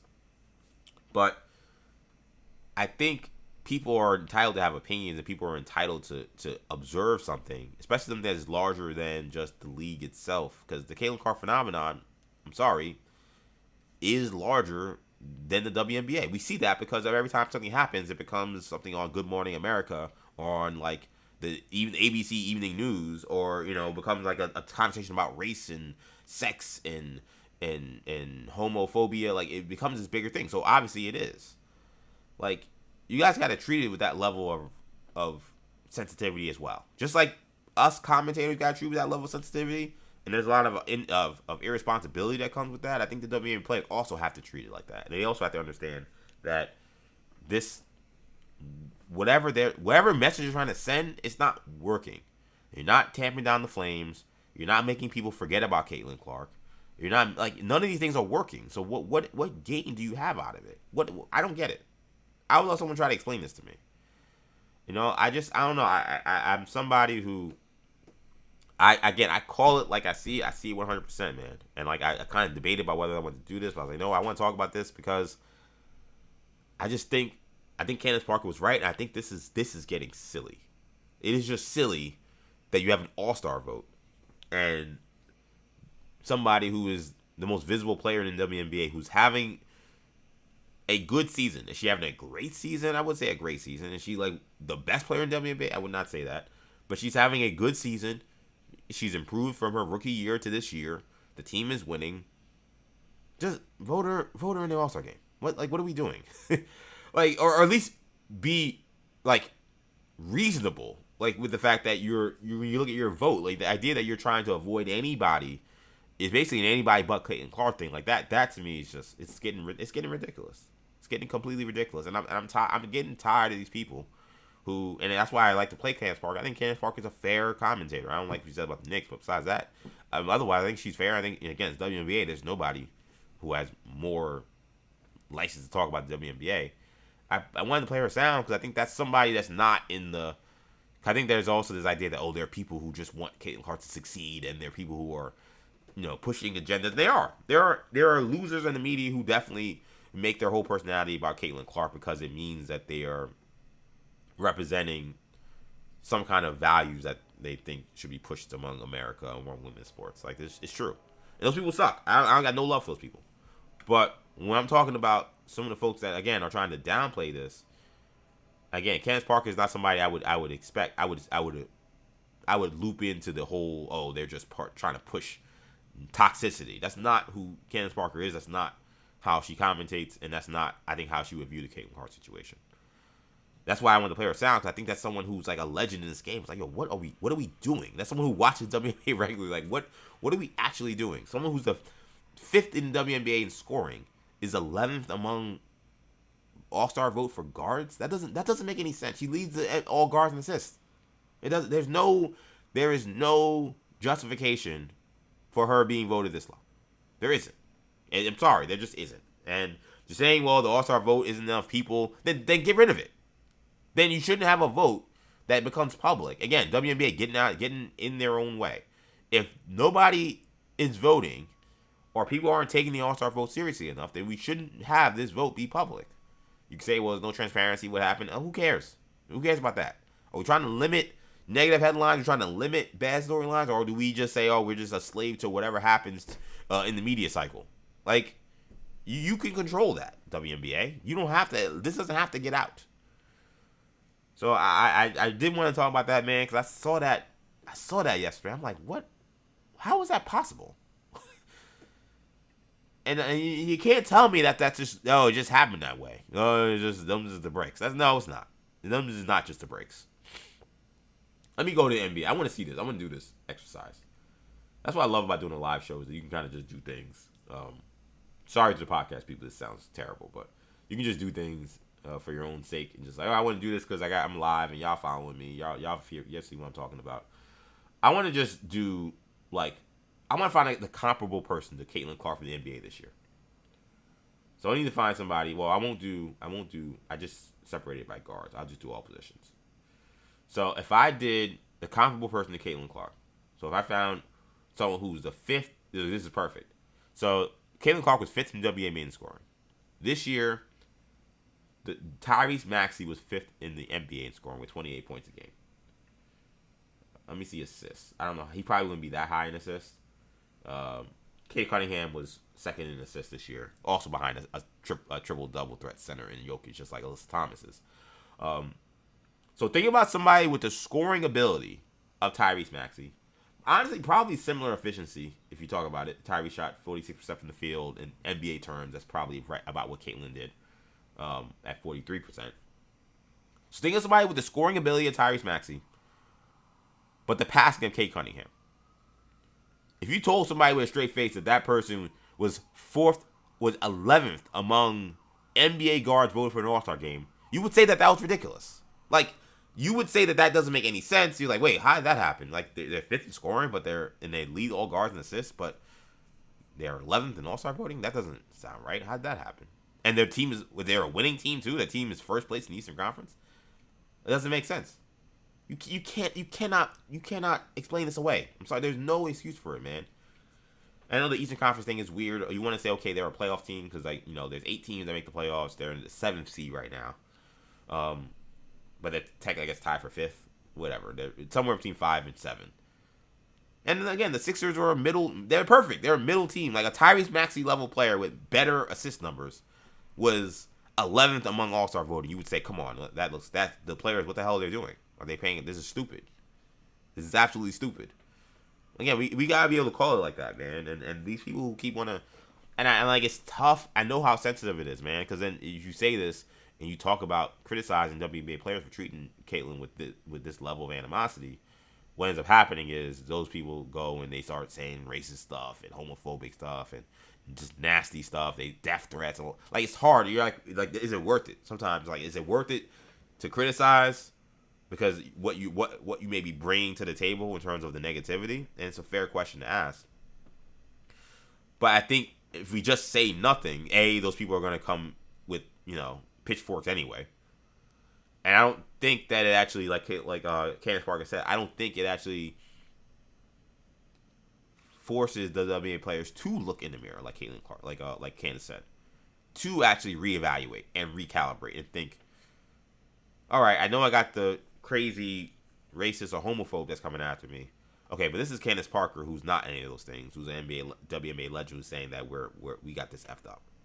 Maybe that makes you think. Maybe, okay, here's a person that's like a media person that doesn't hate the WNBA, isn't saying racist or homophobic things, isn't a Caitlin Clark acolyte or stan, and they're saying, hey, this looks messed up. Maybe it makes them recalibrate. That's why I think it's still important to talk about, but it's a slippery slope. You criticize or you say things, then or you co-sign the other stuff. It's like, no, I don't co-sign any of that other garbage. A lot of it is pure garbage. But ladies, you got to help yourselves at some point too. You can't want this to be a never-ending feud. Now, I've defended a lot of some of these fouls. I don't think have been even like. Alyssa Thompson thing was crazy. Like, that should have been a flagrant. I don't know how it wasn't a flagrant. I'm glad she was suspended. I hate the hatred she got for it. I hate all the vitriol she got for it. It's basketball at the end of the day. It's not that big a deal. People just, they're lunatics. They don't know how to handle themselves. But, like, you know, some of these fouls even, they're like, they make it like 100. They put everything on 100. It's like, yo, it's not that serious, man. Like, come on. Like, let's lighten up. Like, but again, WNBA, like, you gotta help yourselves too. You can't just want, like, it's like it feels like they want this to continue to just be this non-stop story that nobody can get a hold of. And I don't know. Again, at a certain point, you can't help them if they don't want to help themselves. I know I'm getting a little overexposed again. I'm gonna do one more camera adjustment. Give me 1 second again.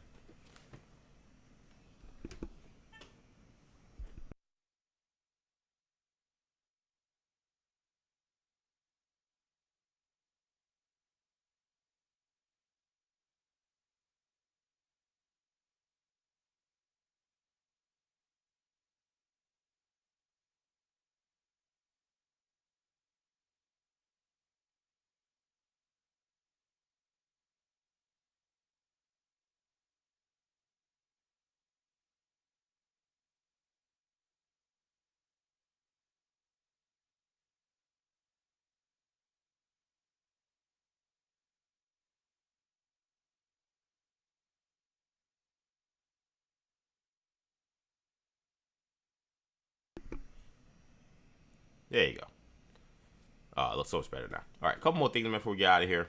Earlier in the show, we were talking about what was going on with LeBron. And this comments. I'll play one more time for those, because I got a comment here I want to pull up. This was Derek Fisher, who talked about how Laker fans are dealing with the LeBron departure. Like, a lot of people in LA didn't love LeBron's time here, and it's been confusing to me, the reaction to him deciding not to return to LA. A lot of people have celebrated it and almost had a parade as though this is the greatest thing ever. I'm not saying this is doomsday for the Lakers and by any means. Like, I think the organization will be fine. It's been here for 80 years. It'll be fine. But I'm surprised at some of the reaction for sure. And yeah, I think people have moved on. A lot of fans have. So one of the big topics on today's show has been basically like why is this, number one, and number two, are the Laker fans right to feel this way? I think the answer is they're both. I think both answers are. It's complicated. Like, you could put, like, on Facebook, remember, you could put your relationship tag. You say it's complicated, which is quite funny to me. So, but it's complicated. Why they feel this way, I think, is layered. We've had Big Friendly, we've had other folks in the chat giving us thoughts on this. Do they have a right to feel this way? I think is also layered. I think I understand why they feel this way. Should they feel this way is maybe a different conversation, a different question. You can certainly make the case that maybe they certainly should have given the king a lot more respect. But the reality is, it is how they feel.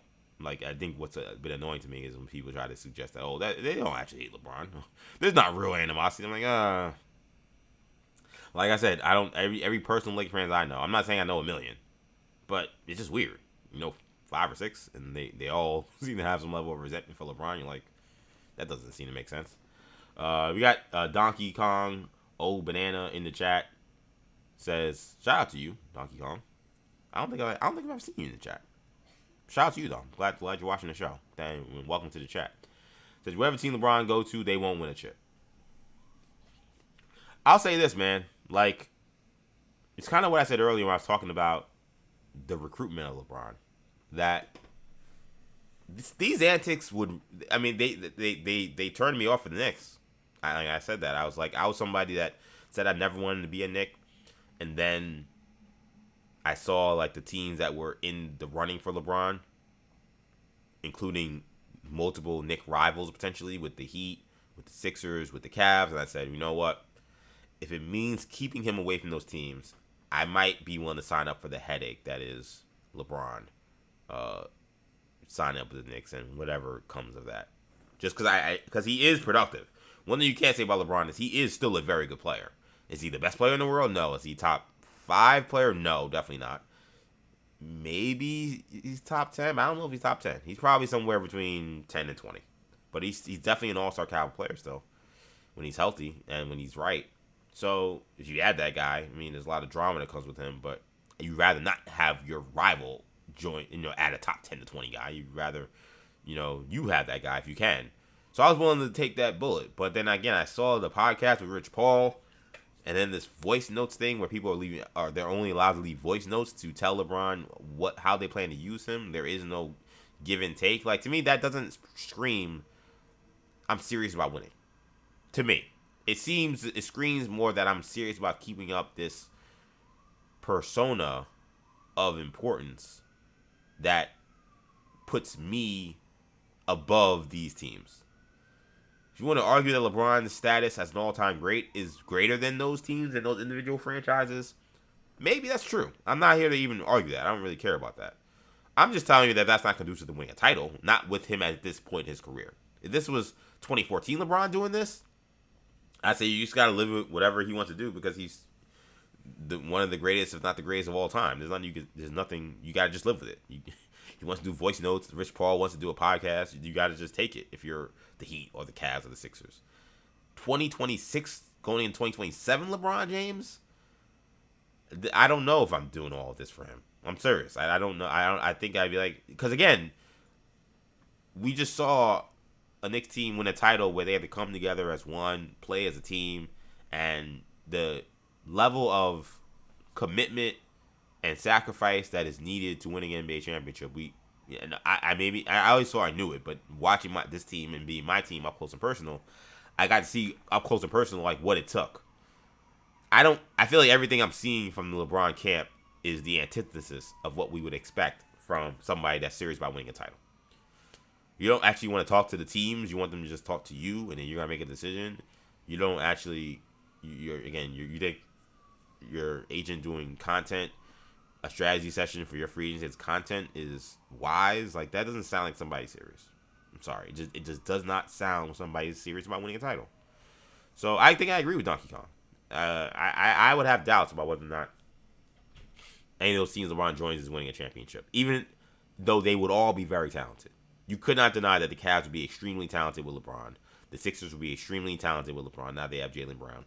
And the Heat, maybe not extremely talented, but they'd be a very good team. Like, the truth of the matter is, you had LeBron with Giannis and with Bam Adebayo. That's a really good team. That's a good big three. I don't know if it fits perfect.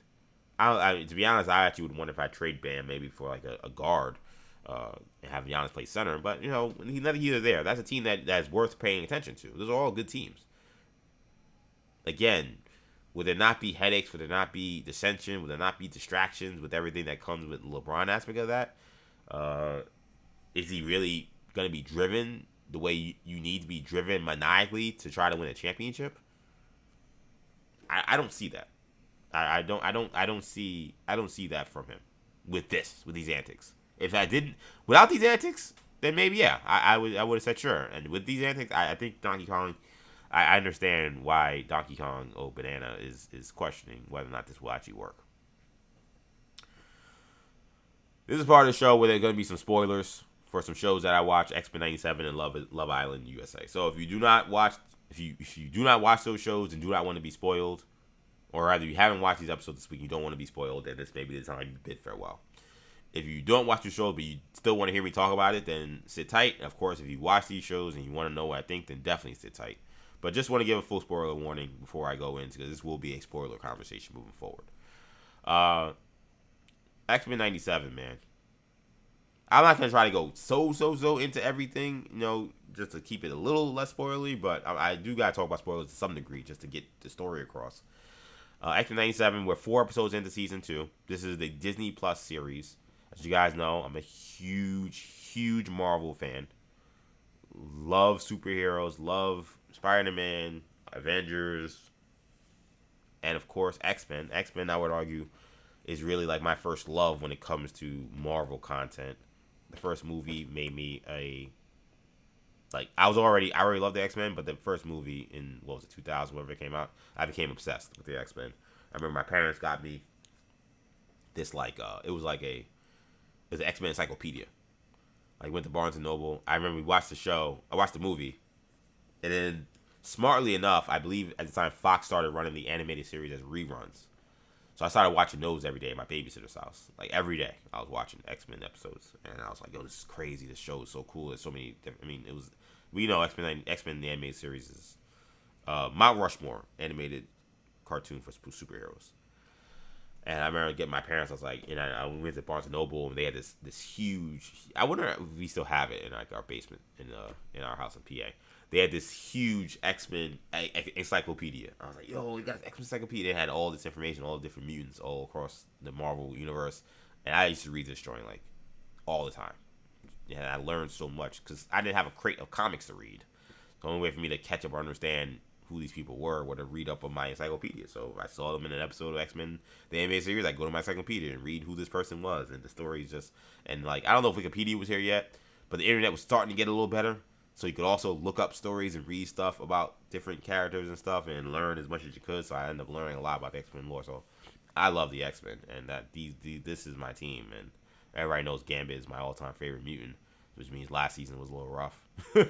But not rough as in it wasn't fun to watch, but a rough, like, emotional watch seeing him keep the bucket. But we're now in season 2. We had a 3-episode premiere that ended with part 1 of the episode of Rise of Apocalypse, where the show basically adapted the Rise of Apocalypse comic book that talks about the origin of the villain Apocalypse, who's the villain of this season thus far. And they wrapped up now part 2 of that episode this week. And I just gotta put this out there, man, because I think it's important to say, and I think it may feel like a hot take, maybe it is. I don't plan to do that. I don't like to do the here's a hot take thing. That's not what I do. But X-Men 97 might be the best to ever do this. I'm so serious. It might be the best to ever do this. And when I say do this, I mean doing a show, an episodic series, doing superhero content. You can give me Justice League. You can give me Justice League Unlimited. You can give me Batman the Animated Series. You can give me Young Justice, Earth's Mightiest Heroes, Spectacular Spider-Man. Those would be those to me are the my alarm went off. Those to me are the only shows in this conversation. But when we want to talk about writing, action, emotion, drama, high level of animation, I don't think I've ever seen a show hit all these bars at such a high level. If you can find one, you can tell me one, let me know. I'm telling you, this show, nobody's done it better. Nobody's done it better. I mean, the emotional journey of seeing Apocalypse become the villain he is. You see En Sabanur become the villain that he is. The insertion of Ramatut, also known as Kang the Conqueror, in this storyline, which is a story from the comics, and how they used him. The dynamic that's displayed between Charles Xavier and Magneto throughout this episode and the previous episode. The thrilling ending where Magneto heroically saves, Egypt, basically the city in Egypt, but unfortunately kicks the bucket by Apocalypse, and the dialogue that is going back and forth between Apocalypse and Charles and Magneto, and then Charles and Apocalypse after he kills Magneto. I mean, you watch. I had chills watching this. I'm like, this is crazy. It reminds me of last year's infamous episode. Remember it. The Gambit, where Gambit passes away in the Genosha genocide, and just again the drama, action, animation, how they put all that together to put together these beautiful episodes. Just like that episode was nominated for an Emmy. I don't remember if it won. I don't remember for sure, but I know that episode was nominated for an Emmy. This episode also could absolutely be nominated for an Emmy. This show is just, if you are a Marvel fan, if you are an X-Men fan, and you are not watching the show, you are doing yourself a disservice. And I keep telling my wife, man, like, she's not a huge Marvel fan at all. She basically will watch it if it's a Avengers movie, it's a big deal, or she'll just watch it because I'm watching it, and therefore she'll stomach it. But I've even told her, like, I think that she would like it. I think that people who don't even really rock with Marvel content could enjoy this show. That's how good it is. This episode this week was, again, I've watched it now 3 times. I'll probably watch it again because it's just... So, I can't remember the last time I've seen the show. I know, obviously, it's different because I couldn't just rewatch episodes of Batman the Animated Series once it came out. Like, there was no DVR. There was no streaming services. So, once it aired, and that was it. And if you missed it, then you're screwed. You got to wait until they did reruns the next year or whatever during the off season. But I can't remember a show where I would want to like I'd watch an episode and I'd go back and watch them again as much as X-Men '97. And when I say I mean an animated show. Like I used to do that about Game of Thrones. That's probably the one show I can think about that I definitely did that for. I've probably done it with Daredevil too a couple times. But in terms of doing this with an animated show, where I'm like, I gotta watch this again. This was crazy. I gotta pick up everything that's been going on. It's special, man. It's special. We're watching a master at work when it comes to the team that's working on X-Men '97. And shout out to the entire crew. What they're doing this season is just incredible. We'll have more on X-Men '97 on Hero Talk. That's our Marvel DC podcast where we talk about all the things superheroes in live action and animated media. So make sure you guys subscribe to the New Generation Hero Talk podcast. You can do that by subscribing to New Generation Podcast Network. But man, if you not watch these episodes, you got to watch it. And we want to talk about putting teeth on a villain. Apocalypse was on the old show to show that this is a continuation of X-Men the Animated Series. And he was good there. He was a good villain on that show. But the way this show does evil for its villains is just special. I mean, Bastion last year, how evil he was, and then Apocalypse, for somebody that has a backstory that is tragic. Like he's born a slave, his mother left him for dead, and he's been trying to bring this uprising against this tyrant that is Rama Tut, aka Kang the Conqueror. Like there are reasons in theory to want to root for Apocalypse, but in the way that we're able to instill that level of nuance in his character because of his backstory, but also you feel this level of evil, hatred, and rage that can only be described as evil. It's just something that is so difficult to do, especially in the limited time they're given these shows. Because the only criticism I have of X-Men '97 is I still feel like it's not enough episodes. Now I argued that I need the Apocalypse, train to be 4, 5, 6 episodes. I don't know if I needed to be that long. I kind of love that this is a show that hits it 0 to 100 real fast. But there's only 9 episodes of the season. We're already 4 in. It doesn't feel like we're ain't close to any resolution. So this is all gonna come together pretty quickly. But I mean, still though, the fact that they were able to put that much character work in a character for only 2 episodes, I guess you could argue maybe the first episode also does a little bit, because you get to see a little bit of what Apocalypse has accomplished in the future, creating essentially the Age of Apocalypse. Like I think there's maybe that aspect to say, okay, well at the same time, look what they end up doing, But still, I just 2 episodes to do that much character work and get that much accomplished, and put him over as someone who was sympathetic, but then also an evil scumbag that you want to see them see their end is special work. It's special work. Shout out to X-Men '97. If you have not watched it, I'm not a show for Disney. I'm not saying that go Disney Plus, but man, if you enjoy X-Men content, you enjoy Marvel content, you enjoy just simply good storytelling and beautiful art, X-Men '97 is a show you gotta watch. What is happening over there is just remarkable, and I can't believe I wait another week for these episodes. I'm like, I gotta wait another week for this. Like, oh my god, such good stuff today. Last thing, man, before we get out of here, another reality show Andrea's got me hooked on. This is a show, to be clear, in Love Island USA that Andrea has tried to get me hooked on, I feel like, several times, and has not worked. I've resisted. I've tried, and I've just found it weird, to be honest. It's on almost every day. I think it's on 5 days a week. There's a lot of food and mess and sexual tension, and it's just a lot. It's a lot, but it's also nothing. Like, I feel like there's a lot going on, but there's also nothing going on. And the rules kind of don't quite always make sense to me, and the goal doesn't quite always make sense to me.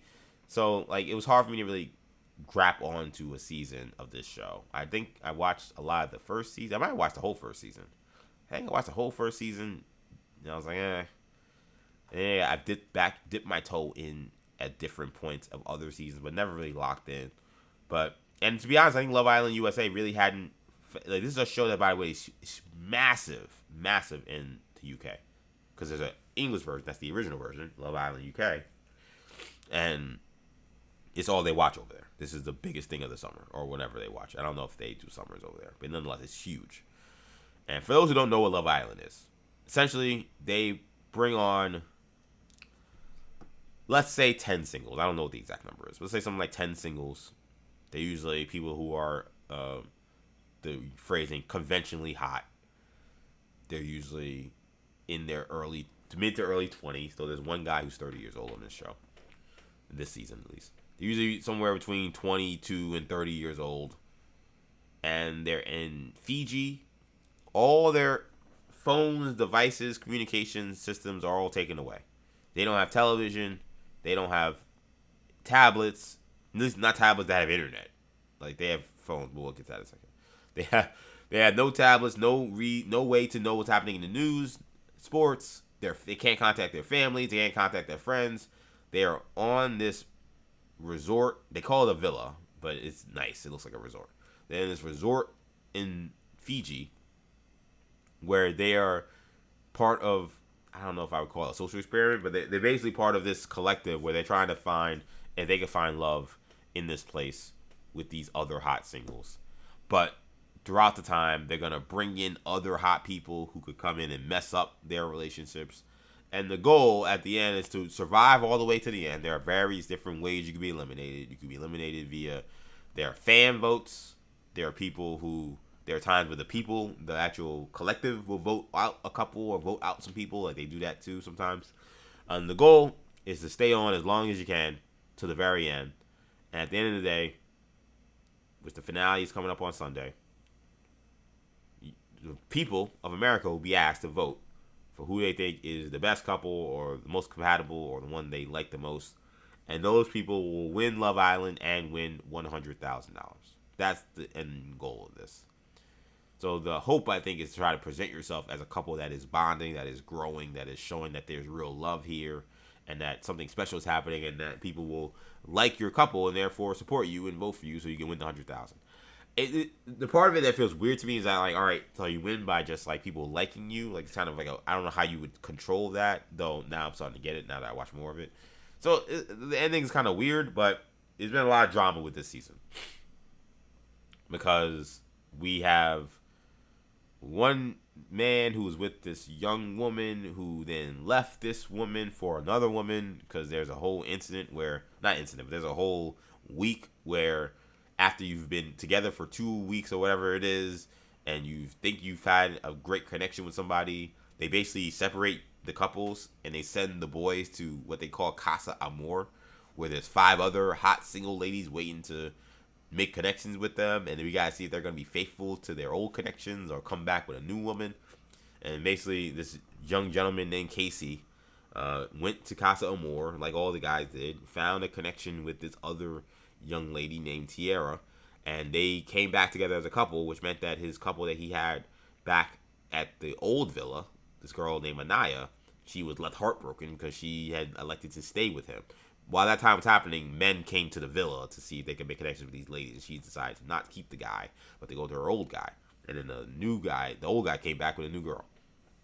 And it sparked this whole conversation about just men, about colorism, about all these different things, because there's a lot of people who were giving a lot of hate to this young man. They felt like what he did was wrong. He did say some disparaging things, nothing crazy, but like, you know, like, oh, he called her grandma because she wasn't showing a lot of physical affection for him, and he was not liking that. And then he went to Casa Amor, and this new lady and these other girls are up kissing up on him and hugging up on him and all this other stuff. He's like, man, this is not what I was feeling when I was with my old flame back at the villa, who I learned about 2 weeks ago. It's a crazy show. But, you know, it's been basically, what happens in the show is that there are people who end up, like, you know, fans basically end up being fans of these people, and then there's warring factions on social media, and that's what's got me hooked into this show.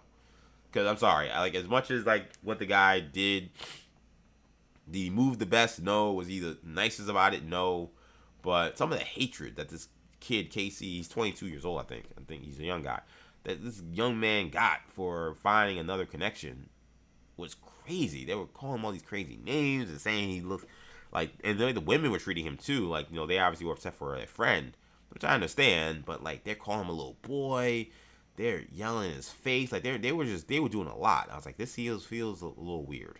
He's only darker skinned black man on the show, and it feels like the people on the internet and the people on the show, and mind you, all these women are women of color almost. I think there's only one white woman on the show, so it's not like this is like all black, white women or white people that are attacking him. It's just people. It don't matter. It just looks weird to me though that this man is being treated like this when other guys have done worse. Like there's this one guy, Sincere. Ironically, his name is Sincere, but he's been like two-timing his connection on this island for the entire season, basically. One bombshell came, he left her for a short amount of time. He was saying how much he was into her, while he was still saying he was into this other girl named Melanie, who's still with him right now. And that's been a whole scenario because the family showed up, and essentially you had the dad of Sincere being like, my son has been treating you terribly. I don't co-sign this. I'm disgusted with him, and it's been an embarrassment what he has done, which is shocking because Family Day is supposed to be a good day. Like you haven't seen your family in a month, and now you get to greet them, you get to introduce them to your new lady or your new man, and they're supposed to be excited for you. And this was not that for this guy Sincere. His family was like, yo man, you F it up. You've been two-timing her. You're not treating her right. We watching all of it. We see all of it on national TV. This is unacceptable. Her family is like, this guy is a scumbag. He don't deserve you. So it's been crazy to me that guy still has a lot of fans. Still have people that are quote unquote shipping his relationship with this girl Melanie. And even though this girl Melanie heard from her family, heard from his family that this guy ain't nothing, she's still with homeboy. So there's a chance that they could still win this thing at the end if enough fans vote for them. So we're at the episode where we're going to get down to our final four. We've done our voting. I know where I voted. Look, I have officially become Team Casey and Tierra. I've been radicalized. I don't think I'm a red pill loser or some weirdo or some mama's boy or anything like that. But I do think how they treated Casey was wrong. I also feel like as we watch their connection grow, maybe it's being forced through fire. I think they look like one of the most genuine couples here. I think right now that they have shown that they are really making a serious connection despite whatever trials and tribulations they're dealing with in the actual villa. So I actually think they do deserve to win this thing. So I've been voting for them, and that's the people I'm voting for. But when we think about the final four, I think Casey and Tierra will be there. By the way, Casey and Tierra have become the faves of NBA Twitter. This is probably why I've been locked in so much, because NBA Twitter has been locked in, and they've been all in on Casey and Tierra. So I think Casey and Tierra advance. I think Carl and Anaya, who was Casey's former girl, I think they both advance. This is where it gets tricky. Those two. Oh, and I think Bryce and Trinity advance. I think those are the three that are locked for the final four. The last one is tricky. You got either Kata and Zach, Melody and Sincere, this toxic couple that somehow are still together. And then you got Kenzie and I don't remember what this other guy's name is. His name's not Bryce. What the hell is his name? I don't remember. Whatever his name is. Kenzie and this other guy. He's kind of new. Dylan. And there's a whole thing because she's kind of been the Sincere of the women's side. Like, she's kind of been two-timing the men this whole time. She's had connections with like 3 different dudes up until this point. And this guy now feels very insecure about the fact that this woman has been having multiple connections and saying different things to different guys throughout this time. And now she's saying that she's committed to him. But it seemed to happen only after he challenged her for making out with some other guy, like literally the night before. And then she's all right. Well, now I'm committed. It's like, well, okay. Anyway, so the last 3, it's kind of a weird thing because you got that couple, you got the stuff with Sincere and Melanie, and then you got this weird thing going on with Zach and Kata.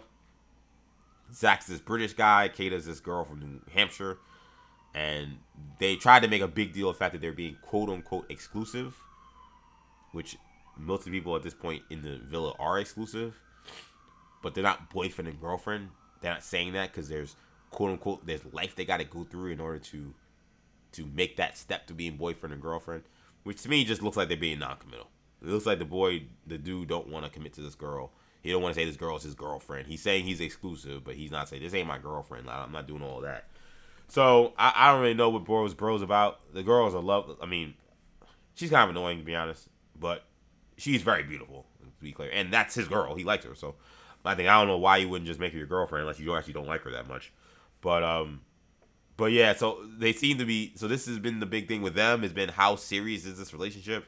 Is this just a situationship? Like, why aren't you guys just saying you're a relationship at this point? If you've been together since the 3rd episode of this show, and you still haven't made enough progress to become boyfriend and girlfriend, so much so that you're making it a point to say that you're not a couple. Like, it seems very weird. Their parents didn't understand. The friends of the villa don't understand. It's been a whole thing. So I don't know who the 4th couple is gonna be.